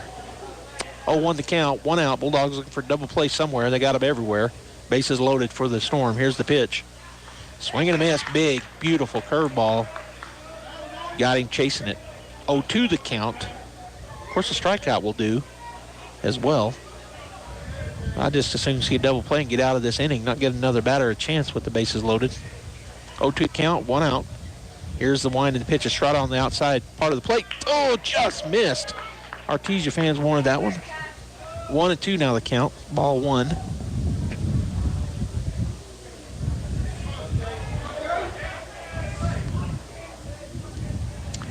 So Madrid ready to go, pitching from the windup with the bases loaded. Here's the wind and the pitch. Estrada again on the outside. Strike. No. Yes, he did strike him out. Caught the outside corner. That batter did not like it. He just did slow. I thought it was a strikeout, and he must have said strike because the batter was shaking his head before he did the ring up. So that is out number 2 on the strikeout. And that'll bring to the plate the number 4 here in the lineup. He is 1 for 2, singled in the second, flew out in the fourth. And now batting here with the bases loaded is Braylon Elsie, the DH, number 4 hitter. Here's the wind and the pitch. Curveball. Just missed. Wow. Ball 1. Just a little bit high to the right-hander. That's got to be, that's where it missed because it was right down the middle. So 1-0 the count. Here's the wind and the pitch from Madrid. And that one misses low. Ball 2. 2-0. Bulldogs got it out everywhere. They just need 1. As the bases are loaded. It's 2-1 now. The Bulldogs lead cut in half and can be further if the Storm are able to do something here. That pitch, curveball, just misses down. So 3-0 the count to Elsie. So definite hitter's count here, or he just may take. Probably, well, he's the number 4 hitter in the lineup. He probably has a green light, especially with the bases loaded, but maybe not. Maybe he's got to sit on it with 3 straight balls thrown to him. We'll see. Here's the wind in the 3-0. Right down the middle, call strike 1. He was definitely taking. That pitch was straight down the pipe, and he never moved the bat. So 3-1 the count. He'll move it now. Definite hitter's count with the bases loaded and 2 outs. Madrid says yes. Here's the wind and the pitch. Swing and a foul off. Good pitch. He was behind it. Fouls it off and out of play off the right side. So the count runs full. Runners will be running right here.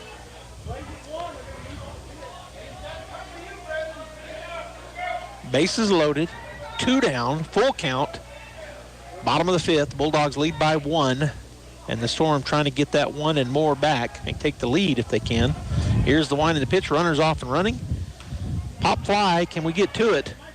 And we cannot. It comes just between the net and this roof and falls straight down and bounces over the fans here.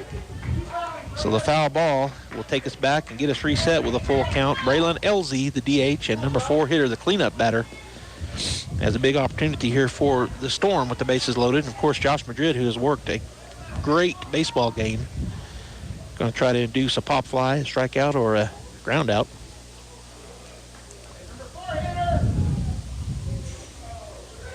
Estrada visiting with Madrid as the umpire going to get some foul balls filled back up, get some balls in his bag.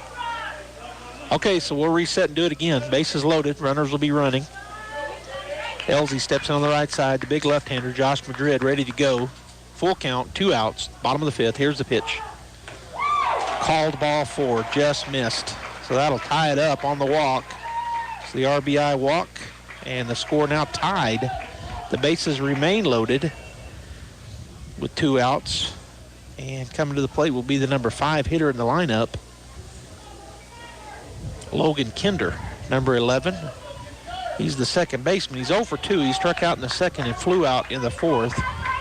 Steps in on the right side. 2-2 is our score now. 2 outs. We're in the bottom of the 5th as Josh Madrid, the pitcher, gets a pitch from his catcher Estrada. Now the pitch. Swing and a miss. Strike 1. Out the outside corner if he hadn't have swung, but he did. And so swing and a miss strike. On deck is Barella, the pitcher, and then we're back. They will have batted 9 if they get to him. Here's the pitch.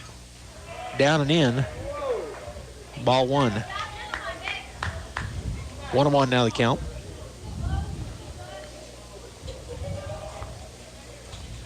Josh ready to go. Estrada giving him the pitch, and now the winding the pitch. Curveball up for ball 2. 2-1 to Kinder.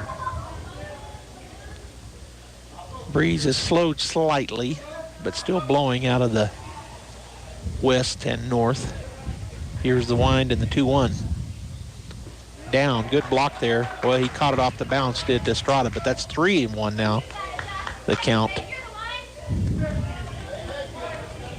So Madrid battling here for the Bulldogs.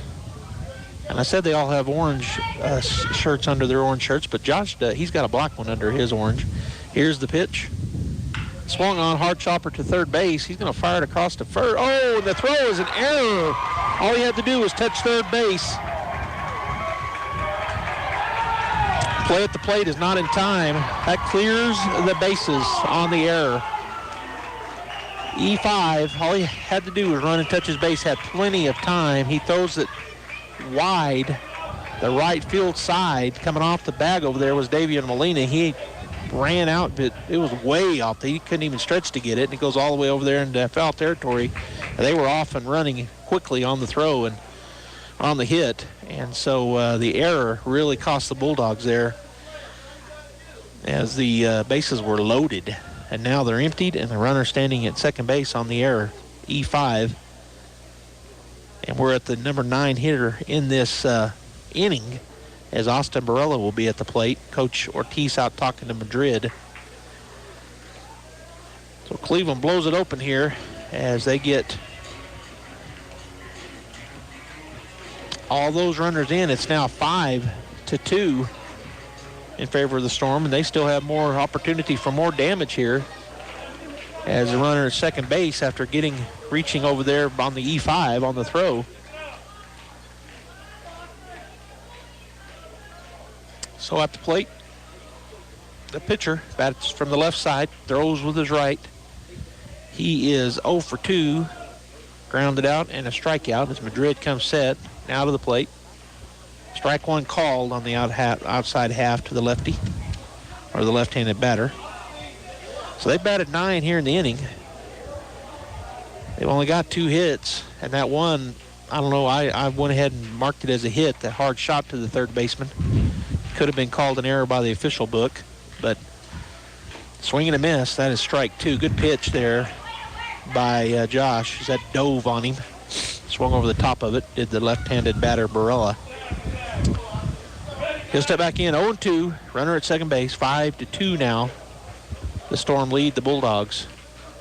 Here's the pitch. Did not chase. It's a wild pitch. Gets by the pass ball maybe.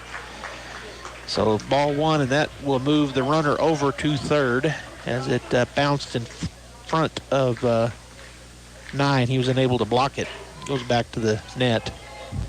So the count now 1-2 with 2 outs. Runner at third base, and Barella, the left-handed batter, right-handed pitcher, steps back into the plate. Again, he's 0 for 2. He grounded out and struck out, and now has a 1-2 count with a runner at third base. He wants to add to his cause here. He now leads 5-2. Here's the pitch, swing and a pop fly to the left side. It's going to be in foul territory. And oh my gosh, they let it. It landed in fair territory, and that's E5. So Ramirez didn't catch it. He just let it fall, and I'm not sure why. I don't know what just happened. Coach Ortiz out.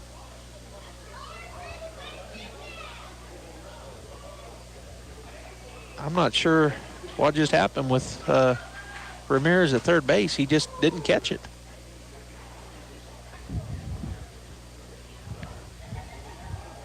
So Coach Ortiz out, and Ramirez going to the dugout. I don't know if he's going to come in and pitch. I don't see another third baseman coming out. So the Bulldogs here kind of imploding here in the bottom half of the 5th inning. Arguably 3 errors, all of which on the third baseman. I gave the one a single, but that error scores another run. And the runner now stands at second base once again, coming into, well, now Estrada leaves, so coming in to catch for the Bulldogs is going to be Frankie Galindo. It looks like Estrada is going to go play third base. And Josh Madrid will stay on the hill, so that's the change. As Frankie Galindo will come in and catch. Boy, the Bulldogs just flat imploding here. And we have back-to-back errors. And neither one of them, they were just routine plays. Bases were loaded. And could have just went to, well, could have went anywhere. The bases were loaded on the ground ball, and Ramirez decided to go to first, and his throw was way right of the first baseman out into the outfield. All 3 runs score on that one, and the runner moves to second. And then a passed ball moves the runner to third, and then just a lazy pop fly that was started out in foul territory, about a foot foul. And just at the last minute, when it was coming down, it was coming in fair, and then inexplicably, nobody caught it. I don't know what to say. So Madrid still pitching. For some reason, they're letting him warm up here. There wasn't a change. They're letting the catcher warm up. That's why. Okay. So Galindo in to catch. Estrada goes to third base.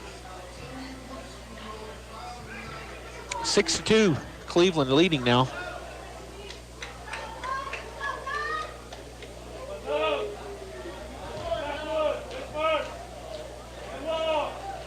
The scoreboard has it at 5-2, but I've got it at 6-2. 1, 2, 3, 4, 5, 6. Yeah, so they just haven't put that run up that came on that last error. All right, so we're back to the batter that led things off here. Malachi Jaramillo, the third baseman, will step in. He is 0 for 2. That pitch called strike 1 on the inside corner. Good pitch there by Madrid. Bottom of the 5th, and the score now 6-2 in favor of the Storm. All 6 runs coming here in the 5th inning. Madrid set and to the plate. Bounces away from from Galindo. And that'll be a wild pitch. Runner moves over to third. So a 2 outs runner at third base is a courtesy runner for the pitcher Barella. And Jaramillo at the plate, the third baseman for the Storm. Madrid ready to go. Galindo now catching Estrada at third base. Here's the wind and the 1-1. Swung on, fly ball out to right center, and making his way over to it will be the center fielder for the Bulldogs, Cody Watson, and that is out number 3. But boy, kind of an implosion inning there for the Artesia Bulldogs, as there were 2 errors, 2 hits, 6 runs, and 1 runner left on base. So 2 errors in the inning. All right, so it's 6-2 Cleveland, top of 6 coming up. It's important to know local folks you can trust. People who'll be there for you when you need it most. Cisco Equipment in Artesia, serving southeast New Mexico since 1978 and new locations throughout Texas, is the leader in equipment rentals, sales, and service. Whether it's an excavator, backhoe, or wheel loader for the pipeline, or a reach fork or man lift for the construction site, Cisco Equipment has the dirt and aerial equipment to get the job done. Call the team at Cisco Equipment today, 748-1314, serving all of southeast New Mexico and throughout Texas. With the price of gas really high, you may be looking for a more economical car or truck. Well, look no further than Artesia Ford Sales. Artesia Ford Sales is known for their selection of Ford certified pre-owned vehicles. And right now, that reputation means Artesia Ford is able to have in stock a great selection of gas-sipping vehicles for you to consider. With certified pre-owned, you can rest assured your purchase is top quality and qualifies for a much lower interest rate than a typical used car. So save money on gas and save money on your monthly payment with a quality certified pre-owned car from Artesia Ford Sales. All right, we got a pitching change here. Gavin Hoffman and Austin Barella, the first baseman and the pitcher, have swapped spots. So Hoffman will come in here to pitch in the top of the 6th inning for the Cleveland Storm. The lead 6-2 in favor of the Storm. I'm going to count up and see what Austin Barella got here. He had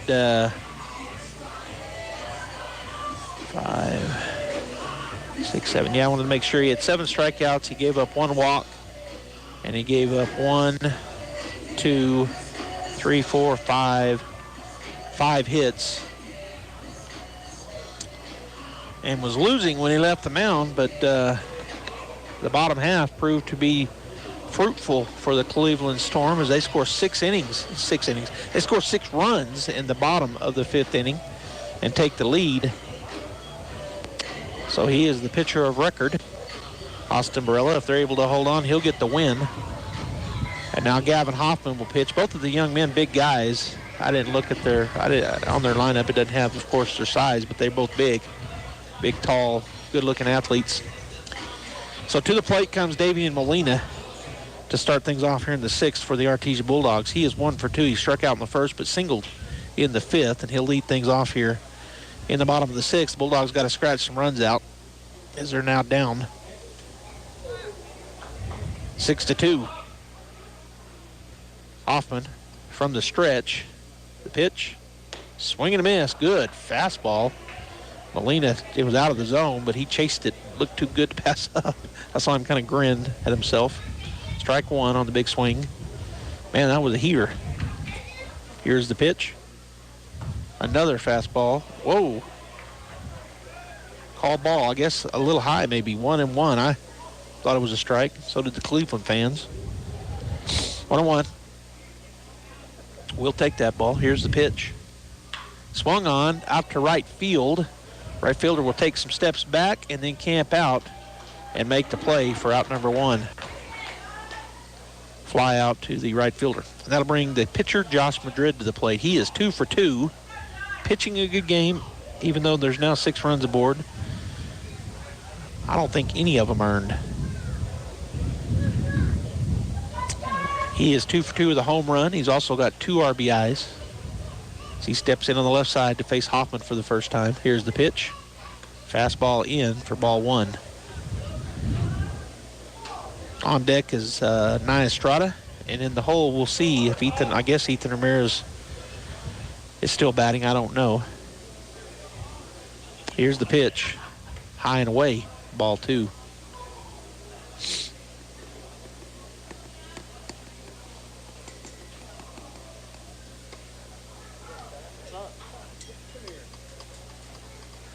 All right, here's the pitch from the stretch. Misses away, high and away again. So ball 3. So 3 straight. All 3 fastballs. First one was high and tight, and the next 2 were high and away to the left-hander.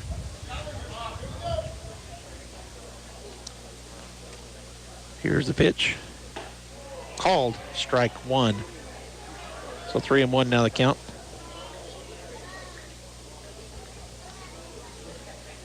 Can I get you to move over for me?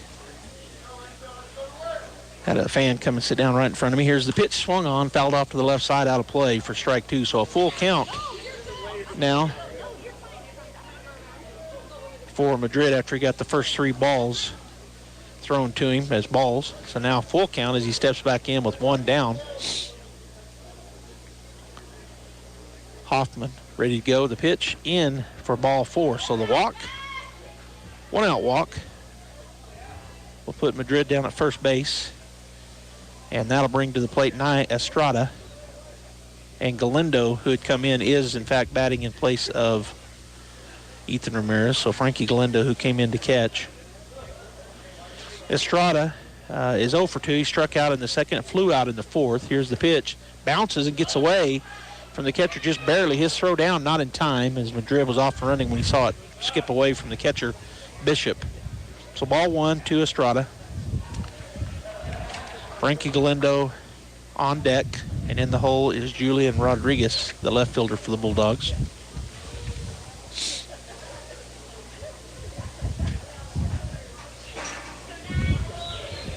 Hoffman ready to go. Now the pitch, swing and foul ball off the right side and out of play for strike 1. A little behind that fastball was Nye.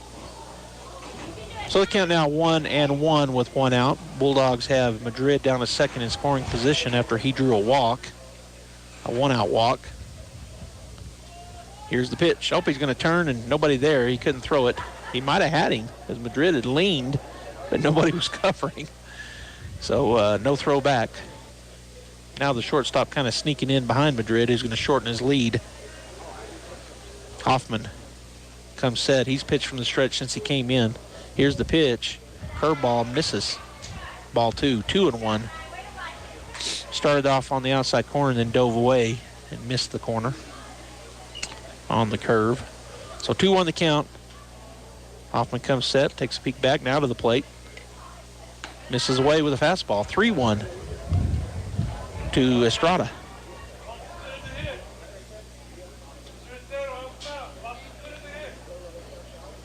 3-1. The pitch. Misses down and away. Ball 4, so back-to-back walks. And so the Bulldogs in business here with only one out. And runners on first and second. Now we got a timeout as the shortstop, Sandoval, is going to walk in and talk to the big pitcher, Gavin Hoffman.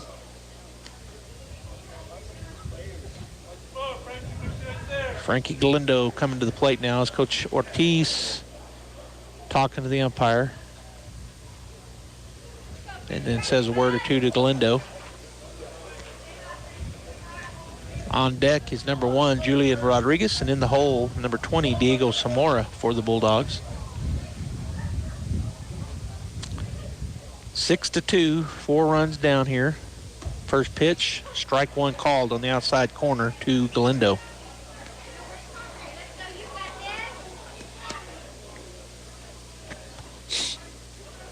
Pitcher comes setting out of the plate. That misses away, down and low for ball 1. 1-1 now the count.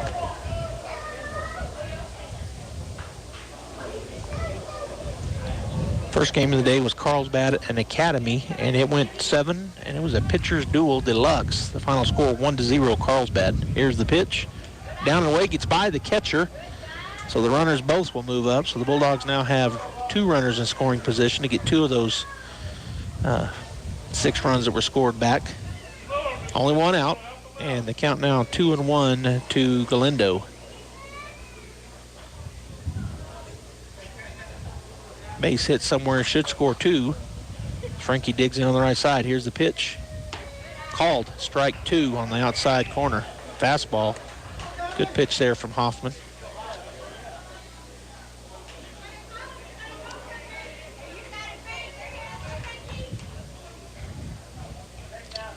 Here's the 2-2. Oh, when he got him to chase, it was off the plate. Pretty good distance, but he chased it, and that is a strikeout. The first issued by Gavin Hoffman. That is out number 2 in the inning. So a 2-out rally needed here by the Bulldogs, as coming to the plate will be the left fielder, number 1, Julian Rodriguez. He struck out both times, so he's been here at the plate, so he's 0 for 2, back in the second and the fourth. First time to see Hoffman. Here's the pitch. Right down the middle with a fastball called, strike 1. Diego Zamora on deck and Cody Watson in the hole for the Artesia Bulldogs. We're in the 7, 8, 9 hitters right here. 2 runners on board, 2 outs, so a base hit somewhere should score them both as they'll be off running on the hit. Here's the pitch. Bounces, but the catcher does a good job blocking it. Owen Bishop, the catcher, was outside to the right-handed batter for ball 1. Runners stay put.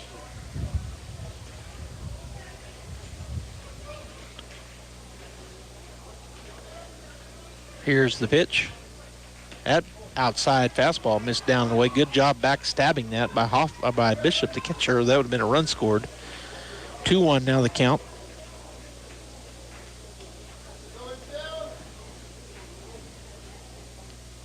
Pitch, swing and a miss. Strike 2 behind that fastball. So 2-2 the count. It's Artesia Cleveland. It's the second game of the day here at the South Puentes Rio Rancho tournament. Like I said, Carlsbad defeated Academy 1-0. Here's the pitch. Down and away. Ooh, the pitcher wanted that. He made a pretty big gesture, which is never can help your cause with the umpire. So the count runs full. It just missed. Called the ball. Full count. Runners at second, third. They ought to be off. Well, they don't have to run. And that's ball. Oh, he rang him up on that one. That was basically the same pitch. So the first one he called the ball, the second one he called it a strike.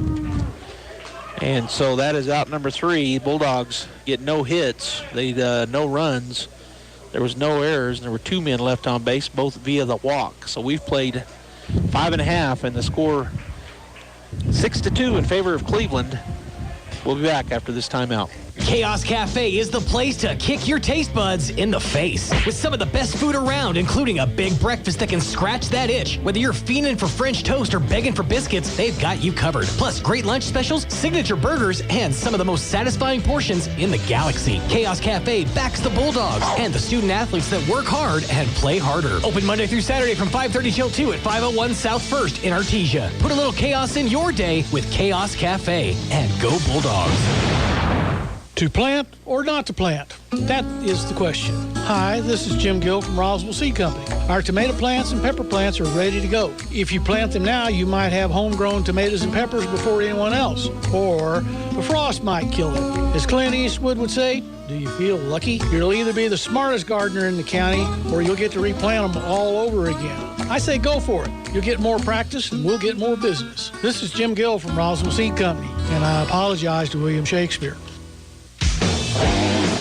All right, we've had some defensive changes here and a pitching change for the Bulldogs to start things off in the bottom of the sixth. Nia Estrada, who was catching, moved to third. Now he is going to be the pitcher.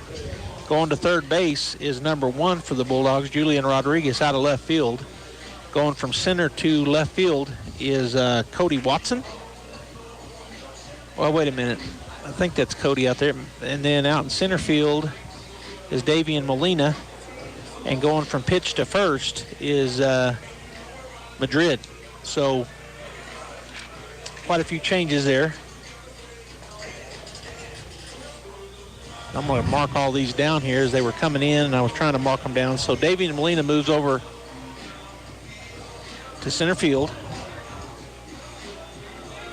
Coming in from left field is Rodriguez to play third. Going to pitch is going to be Nia Estrada from third.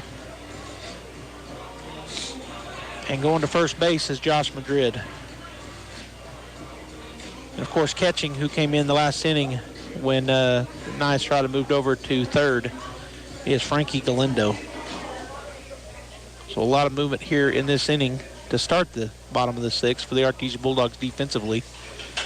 And at the plate is going to be Gavin Hoffman. If he was playing first, he came in the top of this inning to pitch. His first pitch he sees is going to be hit right at the shortstop line drive for out number 1. Fierro just take one step to his right, catches that pitch, or catches that hit. And that is out number 1 on one pitch.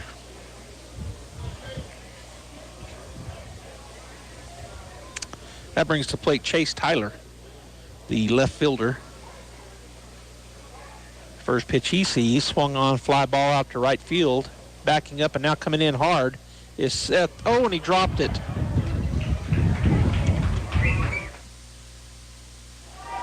Hit him in the glove, and he dropped it out there in right field, Seth Morris. So another error on the Bulldogs. So reaching on an E9 is Chase Tyler. He's at first base, and that gets us back to the top of the order. DJ Sandoval steps in on the right side. 1 for 3, singled in the fifth, grounded out in the third, and struck out in the first. Runners off and running. Galindo's going to throw it down, but not in time. Well, it was close, but not in time. He one-hopped it to the shortstop Fierro, but safe at second base. That pitch was called. Strike 1 on the batter. So 0-1 Sandoval is Galindo going to go out and talk to Estrada. Pitcher and catcher visiting about it. So 1 out, runner at second base for the Storm after he reached on an error. The fly out by the first batter was out number 1.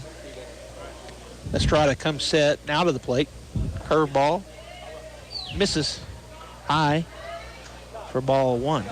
So 1-1 now the count to Sandoval. Brandon Hennessy on deck and Jace Dominic in the hole for the Storm. Bottom of the sixth, 1 out, 6-2 Cleveland.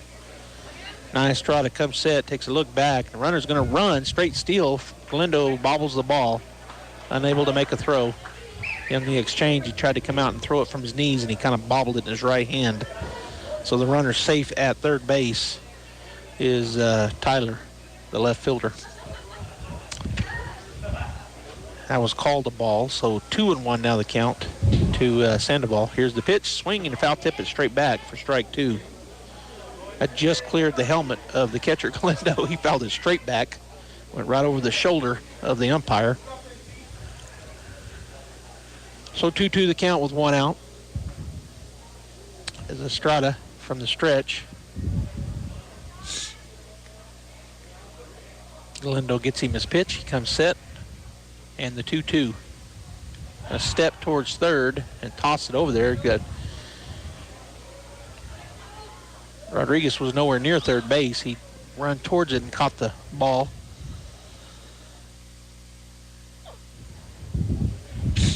Luckily, they didn't get by him. 2-2 pitch. Curveball high. Ball 3. Total count full now to Sandoval. Hennessy on deck and Dominic in the hole. We're at the top of the order for the Cleveland Storm here in the bottom of the 6th. 1 out. Full count. Runner at third. Here's the pitch from Estrada. High, ball 4.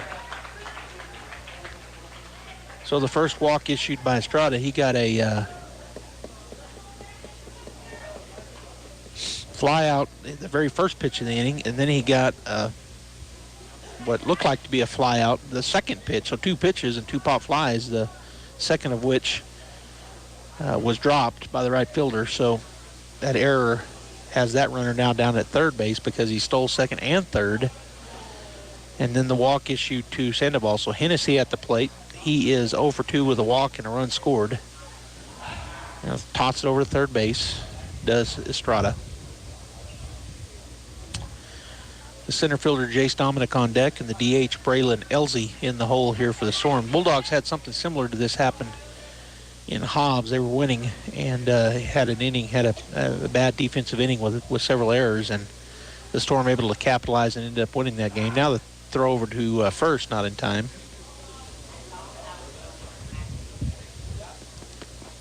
But Bulldogs hopefully can come back here.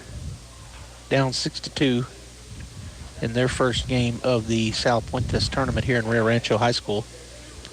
Estrada looks back at first, takes him set. The runner is off and running. It's going to be a well-hit ball out to right field. Seth will step back and make the play. Now he's going to throw it to first base, but it's up the line. They're going to tag him out. Did he get him? Nope, he did not. The runner does tag and score. So the runner's called safe at first. That's out number 2 on Hennessy on the fly ball, but it is a sacrifice fly. RBI for Hennessy, and the score now 7-0. So the error hurts the Bulldogs again as he goes. They're going to talk. Coach Ortiz comes out and talks about it to the umpire. He's telling him he missed the tag. Got to be what he's telling him, because at first base, Madrid had to go up the line towards second base from the throw from Morris. And as the runner went by him, about the time he caught it, he swung at the runner with the ball in his glove, but the umpire said he missed him. So he's safe at first. At the plate, Dominic, first pitch he sees is a pop fly to the left side, going over and making the play. Oh, yeah, he almost is Cody Watson. So that is out number 3 on the fly out. And I kind of went, because he almost overrun it, but he does stab it, and that is it. So no hits, but 1 run. There was 1 Bulldog error, and there was 1 runner left on base. So we've played 6 full, and the score now 7-2 in favor of the Cleveland Storm. Timeout, and we'll be right back.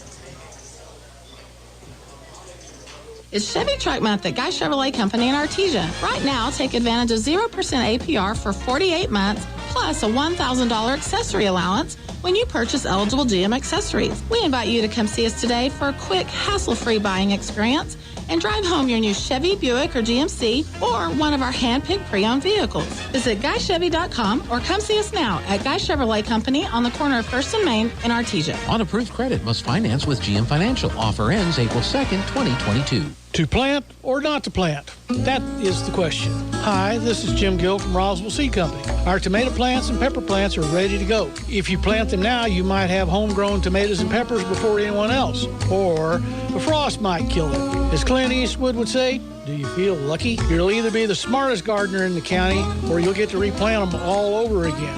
I say go for it. You'll get more practice, and we'll get more business. This is Jim Gill from Roswell Seed Company, and I apologize to William Shakespeare. Okay, we've got another pitching change for the Cleveland Storm here to close out the ball game if they can here in the top of the 7th, and it's going to be Logan Kinder. He was the second baseman, so he comes in to pitch. Hoffman does not stay in. And going to second base will be G. Cornelio. I think I'm saying his name right. It's X-I, so I'm going to say G. I guess it could also be maybe Kai. But Kinder was the second baseman. He's come in to pitch. And at the plate for the Artesia Bulldogs will be Diego Zamora, the number 8 hitter in the lineup.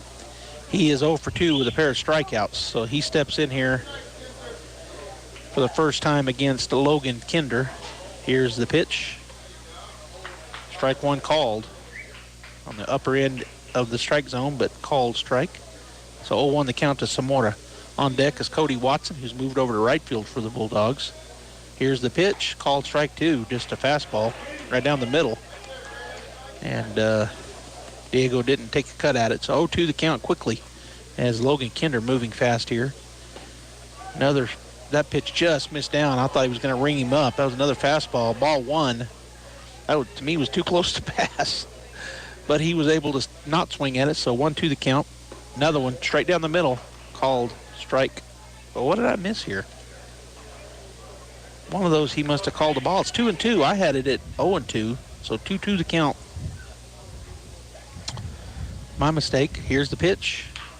Reaches out and hits it to a slow roller to second base, and the new second baseman will toss it to first. 4-3 the put out, so the Bulldogs down to their final 2 outs here.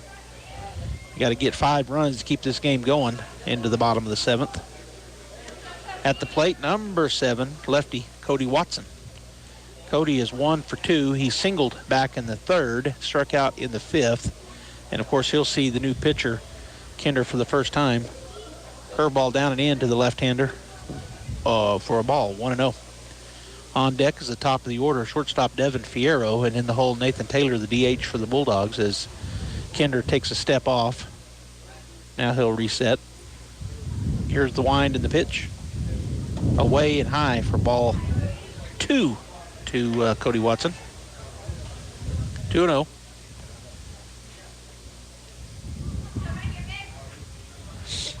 Here's the wind and the pitch from Kinder.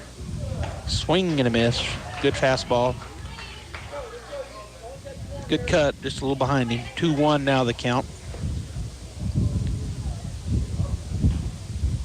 Well, let's see this pitch. Swing and a miss. Got him to chase one high and outside. 2-2 now the count. If Cleveland holds on, they'll play tomorrow against Carlsbad at the 4 o'clock game. And Artesia will play in the morning at 11. As that pitch just misses away. The catcher wanted to strike, so did the Cleveland fans, but called outside for ball 3. So a full count now to Watson. If Artesia were able to come back here and get the win, they'll play at 4 against Carlsbad. And then the loser of the game will play tomorrow against Academy at 11. Swing and a miss for strike out number 1 for the new pitcher, and that's out number 2 in the inning. And that'll bring us to the top of the order as Devin Fierro will come to bat. He is 0 for 3. He grounded out to the third baseman in the 1st. He grounded out to the second baseman in the 3rd. He struck out in the 5th, and he'll face Kinder for the first time. First pitch, swing and a miss, got him to chase kind of looked like a splitter, really. I don't know if it was. It might be. This pitcher is throwing fastball after fastball. That one really looked like a splitter, and he kind of waved at it. Strike 1. There's going to be a base hit. It's going to get over, a little line drive over the shortstop's head for a 2-out single for Devin Fierro. So he now 1 for 4 in the ball game, and he gives the Bulldogs a 2-out hope here. As coming to the plate will be Nathan Taylor. Nathan had a ground rule double back in the 4th, grounded out to the shortstop in the 1st and to the pitcher in the 5th. So he's 1 for 3 in the ball game, and he wants to keep or get a hit here to keep the Bulldogs going with 2 outs in the top of the 7th. Here's the pitch, swung on, good big cut, but come up empty. Strike 1.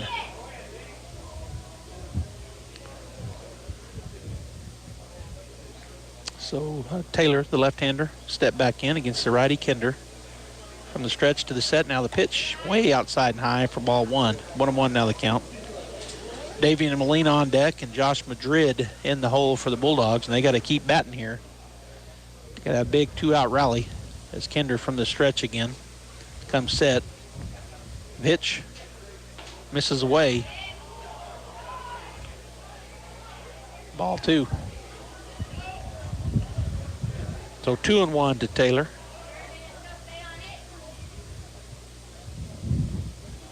Kinder working quickly now. He's going to fire it over to first base, not in time. Diving back in over there was Devin Fierro. Everybody ready to go. Kinder comes set.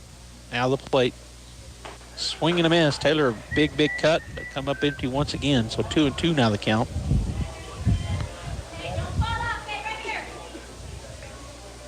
Taylor right up in the front of the zone. Or up in the box, I mean. His front foot up and right on the plate, too. He's up on the crowd in the plate. Here's the pitch. Low. Ball 3. So Taylor will take it full.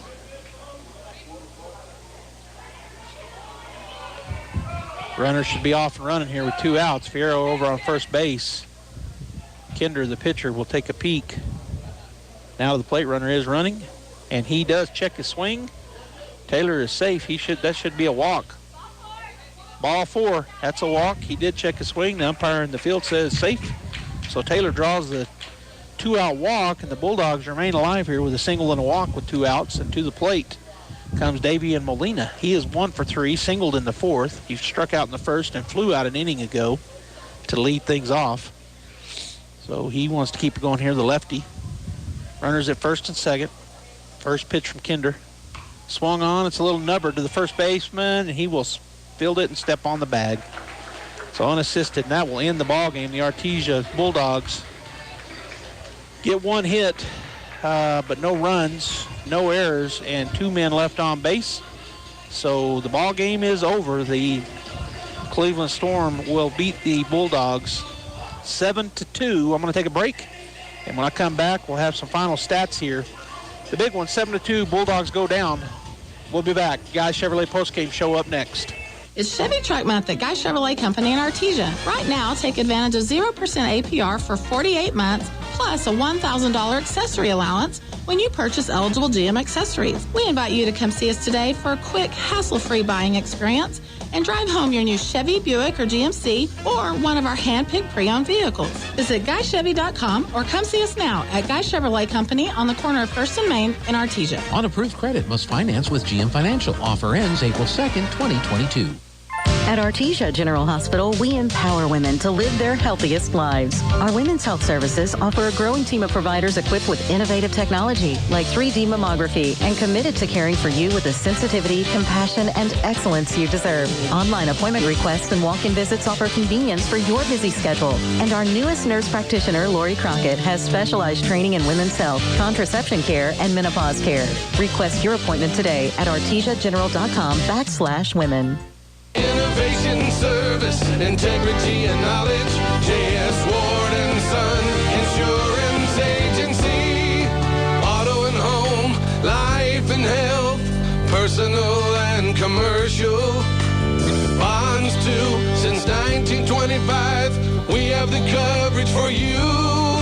Innovation, service, integrity, and knowledge. J.S. Ward & Son Insurance Agency. Hey Artesia, Cambria here from your local Artesia KFC Taco Bell. Feed the whole fam with our amazing new deal, our 10-piece leg and thigh feast for only $31.99. It includes 2 mashed potatoes and gravy, slaw, and 5 buttermilk biscuits. All this amazing food for only $31.99. You've got to try it. You can also add on either 4 crispy tenders or a chocolate or lemon cake for only $5.55 more. We hope to see you soon at your local Artesia KFC Taco Bell in Artesia. They're back.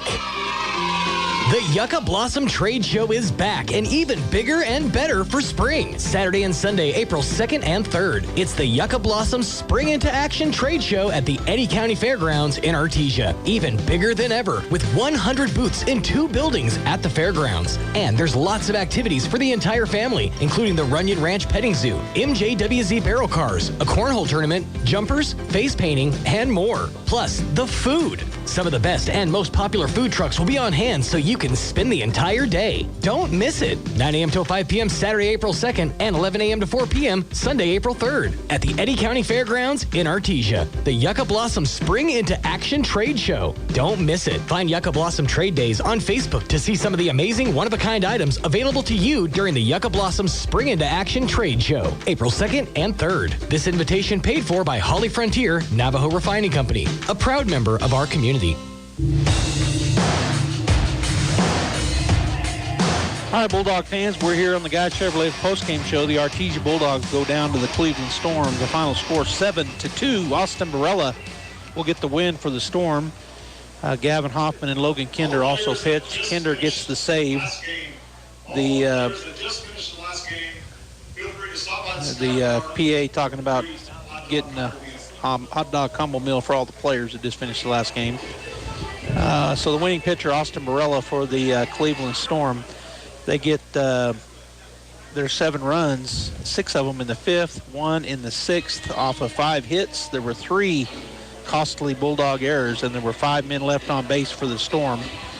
And they scored those 7 runs. For the Artesia Bulldogs, Josh Madrid will get the loss. Nia Estrada came in relief for him. Josh pitched a great game, but just had some costly errors there in the 5th inning. I don't know if any of those runs were earned. Maybe one. There was. I don't think any of them were earned. Anyway, Madrid takes the loss. The Artesia Bulldogs get 2 runs off of 6 hits. There were no errors on the Storm. The Bulldogs leave 7 runners on base. Batting-wise, Devin Fierro went 1 for 4. Nathan Taylor 1 for 3 with a walk and a run scored. Davian Molina was 1 for 4. Josh Madrid, not only did he pitch well, he had a great day at the plate. He was 2 for 2 with 2 RBIs, a home run, a walk, and he scored a run. Nia Estrada, the catcher, went 0 for 2 with a walk. Ethan Ramirez was 0 for 1 with a walk, and then Frankie Galindo came in and he went 0 for 1. Julian Rodriguez 0 for 3. Diego Zamora 0 for 3. And Cody Watson went 1 for 3 at the plate. Again, the final score 7-2. The Cleveland Storm defeat our Artesia Bulldogs. And so up next for the Bulldogs is going to be tomorrow morning, as they will be taking on Albuquerque Academy, who fell to the Carlsbad Cavemen in the first game of the day, the 11 a.m. game. Academy fell to Carlsbad 1-0. And, of course, Artesia is 7-2. They fall to Cleveland. So tomorrow morning we'll be here live, KSVP Radio, AM 990 and 93.7 FM. And we'll also be streaming it. It'll just be audio only, so you can listen to it KSVPTV.com. You can listen to it on Facebook. You can listen to it out on our YouTube channel, KSVP Radio YouTube. We'll be here for that ball game. Albuquerque Academy, Artesia Bulldogs, tomorrow morning, 11 a.m. Thanks for tuning in here. Joby Hodling going to sign off on behalf of Gene Dow back in Artesia. We'll see you tomorrow morning, 11 a.m.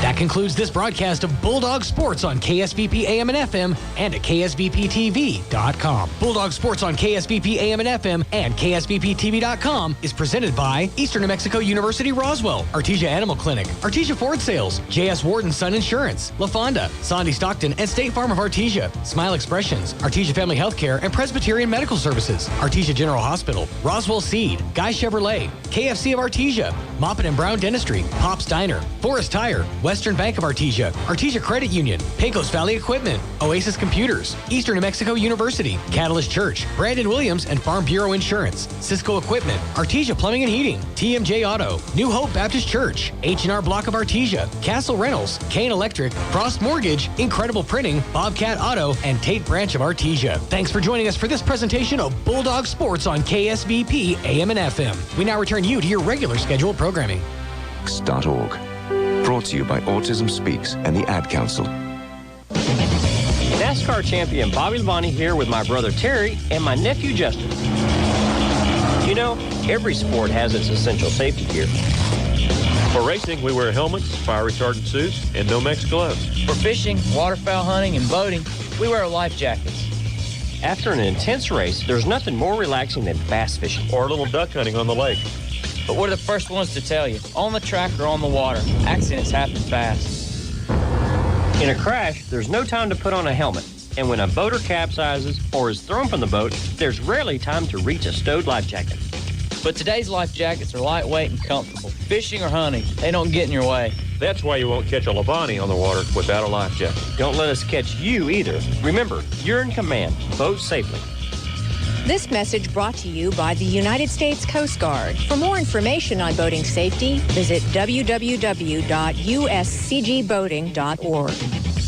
My name is Dale Pazinski, and this is how I live United. I volunteer with United Way, helping the homeless in my community by teaching computer skills and helping them build a basic resume to save on their very own USB drive.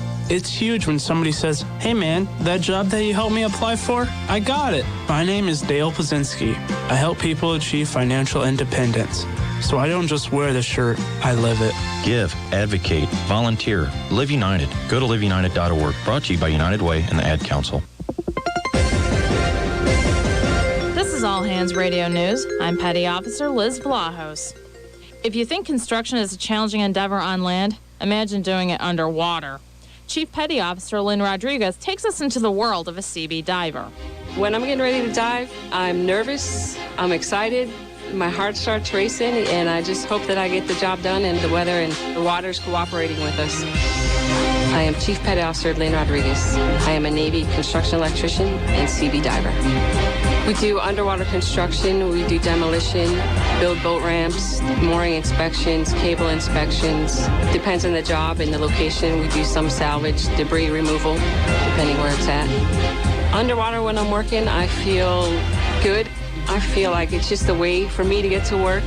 But at the same time, you have a lot of other things you got to worry about. I have to worry about how much air do I have left. I got to worry about my buddy, because he's watching me and I'm watching him, making sure we're okay. And if we're lucky, we get to see. If not, everything is by feel. You always have a buddy with you. You're never doing anything by yourself. You're never alone. I followed my dad's advice to always prove myself and do what I can in the Navy and make him proud, make everyone proud. So I try to do that with everything I do. Being a woman, it's sometimes more challenging because we have to wear the same amount of gear that a man does. And we have to do the same amount of pull-ups that a man does for the physical training and the test. It's a challenge, but you can do it. You just got to set your mind to it. Taught me how to be a leader, independent, confident. That's All Hands Radio News. For more information, go to Navy.mil, Navy.mil/underway, and Navy.mil/am.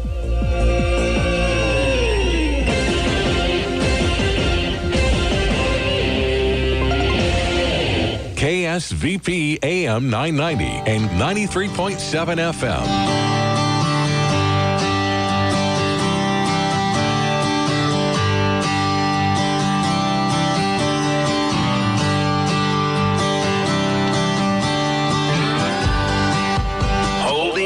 Accountable. Sean gets the answers no one else does.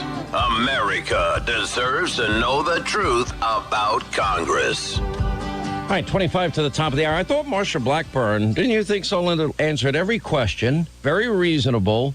If you have been watching the hearings in any way, you have Judge Ketanji Brown Jackson not answering questions, but it's a very revealing judicial philosophy she has.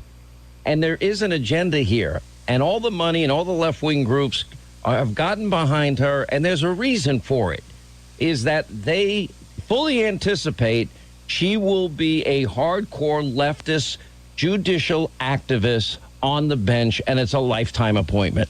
And Republicans are trying. I could see 49 Republicans now voting against her after these hearings, based on her horrific answers in terms of judicial philosophy. But anyway, let me play some of the highlights of all of this, because I know a lot of you have been busy working and paying your bills. Some of the highlights, or lowlights, if you will, from the hearings. Can you provide a definition for the word woman? Can I provide a definition? No. Yeah. I can't. You can't? Not in this context. So I'm not a biologist. Under the modern leftist sensibilities, if I decide right now that I'm a woman, then apparently I'm a woman. Does that mean that I would have Article 3 standing to challenge a gender-based restriction? Senator, to the extent that you are asking me about who has the ability to bring lawsuits based on gender, those kinds of issues are working their way through the courts, and I'm not able to comment on them. You're telling me you don't have an opinion about packing the United States Supreme Court? Senator, I have opinions about a lot of things. I don't have an opinion that I think it appropriate to share. I mean, this is a lifetime appointment. Being a judge is a simple thing. It's predicated on a foundation. Foundations are Constitution. Constitution allows for co-equal branches of government. We have 3 branches of government: the executive branch, legislative branch, and the judicial branch. And it is not the role of a judge to legislate from the bench or to bring a particular agenda, or as Judge Jackson had said previously, well, every judge has a hidden agenda. What's your hidden agenda? If every judge has one, that means you have one. What is it? And to totally, completely distance herself, as she has in these hearings, from her own words, her own writings, her own speeches, you'd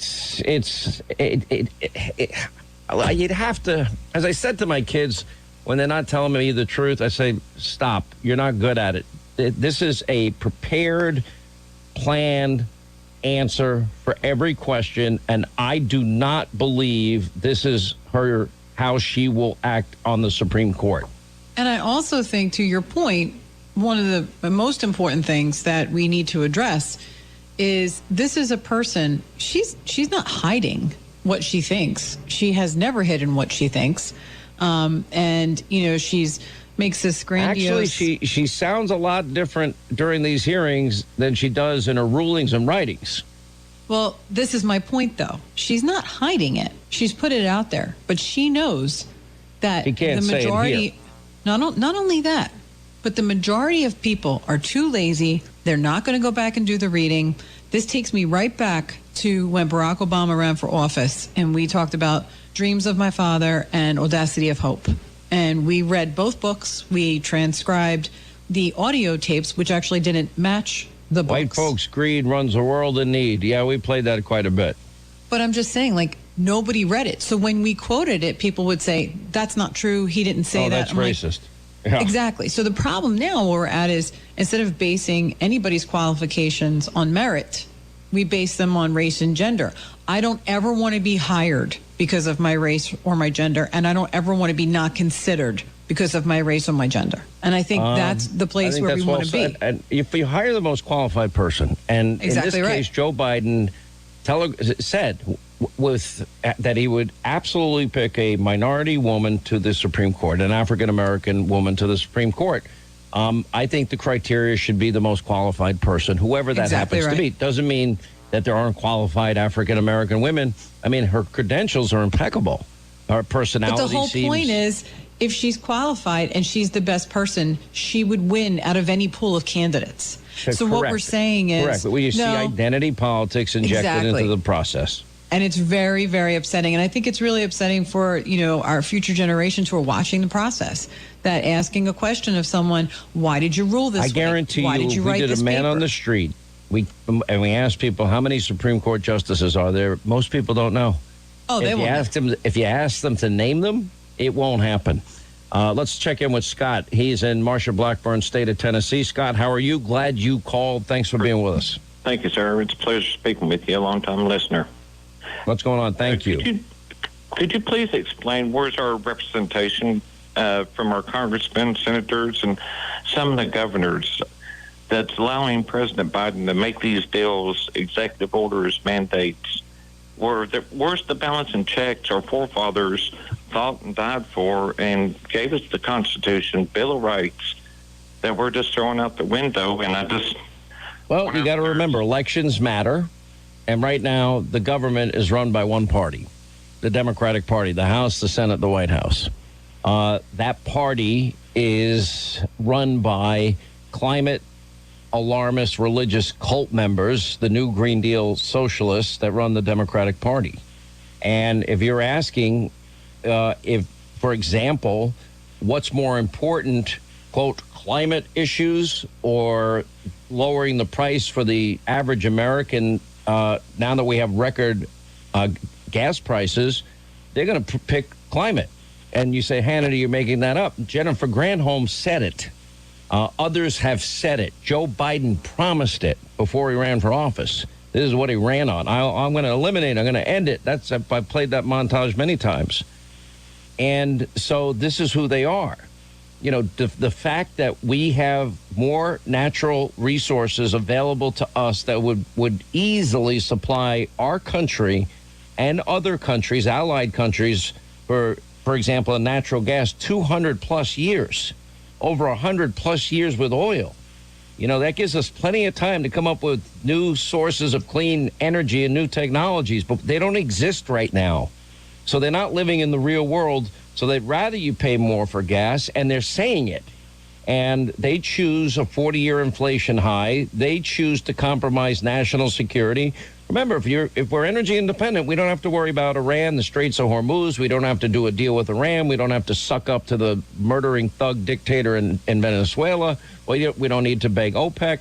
And we also could supply our Western European and NATO allies their energy needs, considering it's the lifeblood of the world's economy. It's simple math. So the answer to your question, Scott, is unfortunately, Republicans don't have enough of them in Congress, in the Senate, to have any dramatic impact. Now, with that said, you're right. Joe will use executive orders, and there are, plenty of groups, Landmark Legal, Mark Meadows and Steve Miller have put together a really good group. Jay Sekulo's group, the American Center for Law and Justice, they're out there. They're filing the lawsuits, but that usually takes years. Tom Fitton over at, what's it called? Judicial Watch, he's done a great job on many things. But it takes years, even to get a simple FOIA request, Freedom of Information Act request. I wish I had better news for you. The only good news I have is we start the process in November, and hopefully the American people have suffered enough and have experienced enough pain to realize that this has to end. Anyway, Barbara's in Maryland. Barbara, how are you? Thank you for calling. I'm doing really good, Sean. Good, I'm glad. Thanks for taking my call. Yes, ma'am. I just wanted to comment. First of all, I'd like to thank you for being the tip of the spear about Ukraine and also keeping us reminded of the people left in Afghanistan. You're the only one that's doing it, and I'm so grateful to you for doing that.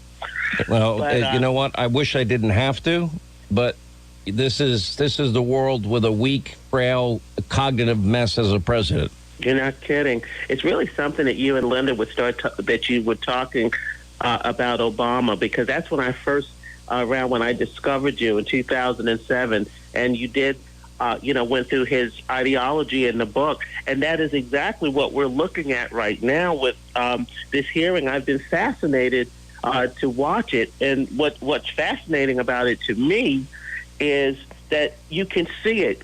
I'm looking at this woman, and being a black woman myself, I know. She's racist in my opinion.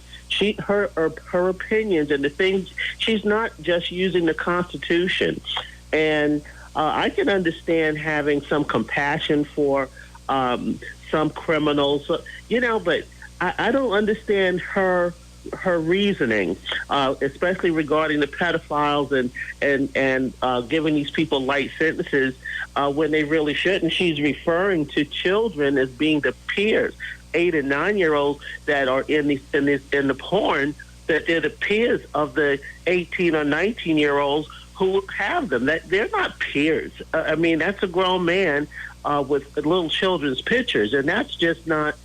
Let me tell you something. I don't have the ability to use the adjectives that I would like to use to describe any person that ever harms a child or would even participate in looking at such repulsive evil. Yes. That is evil. It's sort of like, I know a lot of people, some of it disagreed with me, with the Reagan doctrine and the Trump doctrine. I don't know why, because it's as conservative as anything I ever say.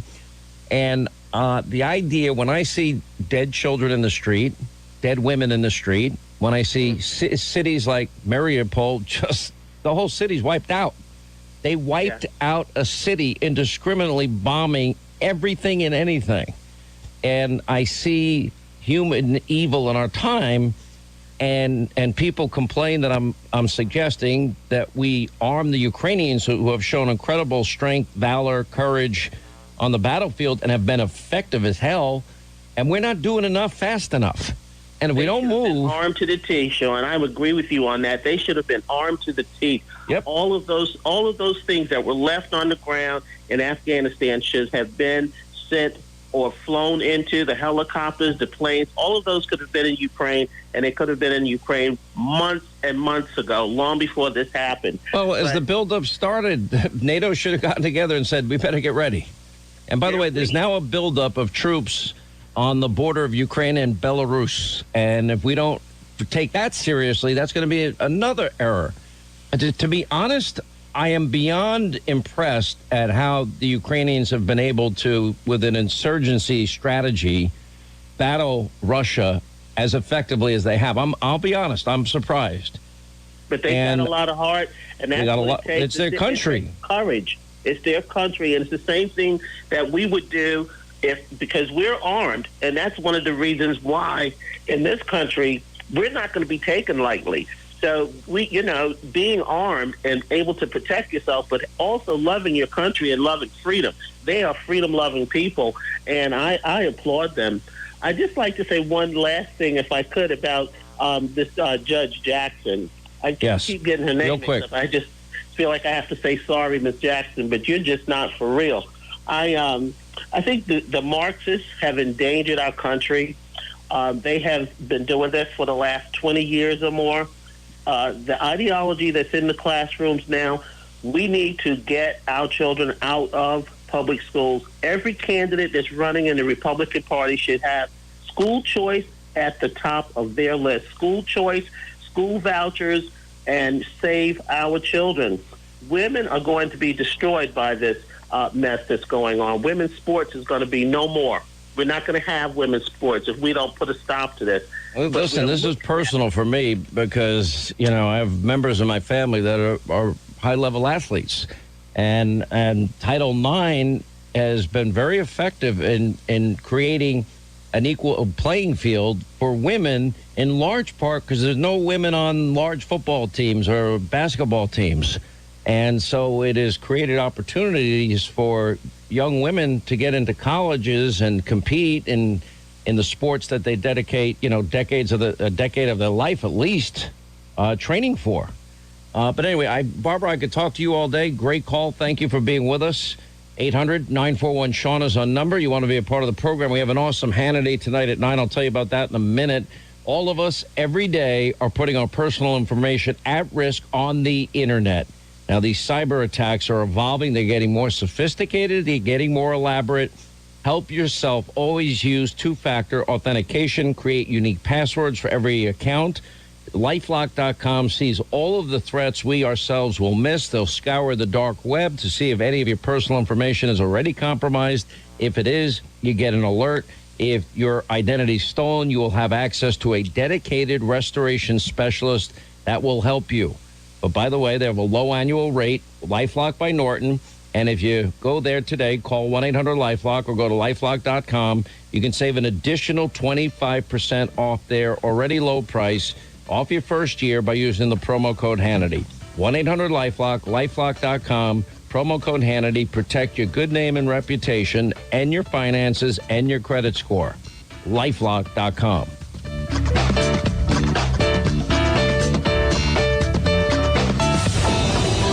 America's top defender of freedom, liberty, and American values.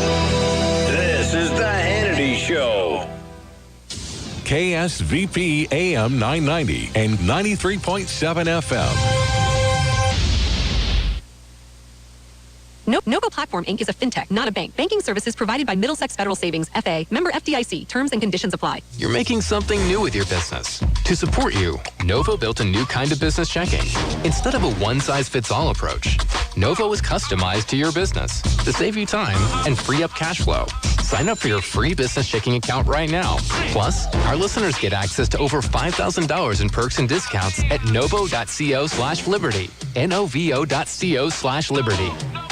Hi, my name's Joe Cordell. Sometimes in divorce, courts require the higher earner to pay to the other party what's called spousal support or alimony. Usually this order can be modified in certain circumstances, but such modifications are often complicated and are best entrusted to attorneys that are well acquainted with such matters. At Cordell & Cordell, that's our business. Remember, you're not alone. Schedule an appointment with one of Cordell & Cordell's Albuquerque area attorneys. 6565 America's Parkway Northeast, Suite 900, Albuquerque, New Mexico, 87110.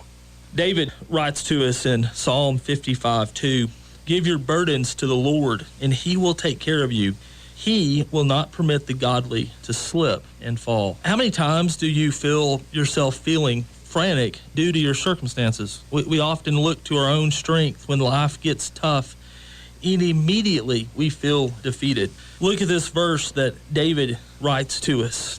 God will not permit the godly to slip and fall. So when you're down, when you are down with grief or down with devastation or down with questions, who do you turn to? Who do you help hold you up in life circumstances? See, God wants to be that person. God wants to be the person who holds you up in life. I hope that that is for you, the relationship you have with God. But if it isn't, come visit us at the Hermosa Church of Christ, just north of Walmart on Bush Street here in Artesia, and let us teach you about God. Incredible Printing is begging you, please don't vote for Michelle Lujan Grisham. We're already last in everything. Don't vote for Michelle Lujan Grisham, please. This announcement paid for by Incredible Printing. I'm Georgia Haynes, and I approve this message. Hi, this is Joe Cordell with the law firm Cordell & Cordell. When the prospect of divorce becomes a reality, you need a partner that you can count on. If you're a man in this situation, consider contacting Cordell & Cordell. We've helped men navigate complex legal matters for 30 years. Contact Cordell & Cordell to schedule an appointment with one of our firm's Albuquerque area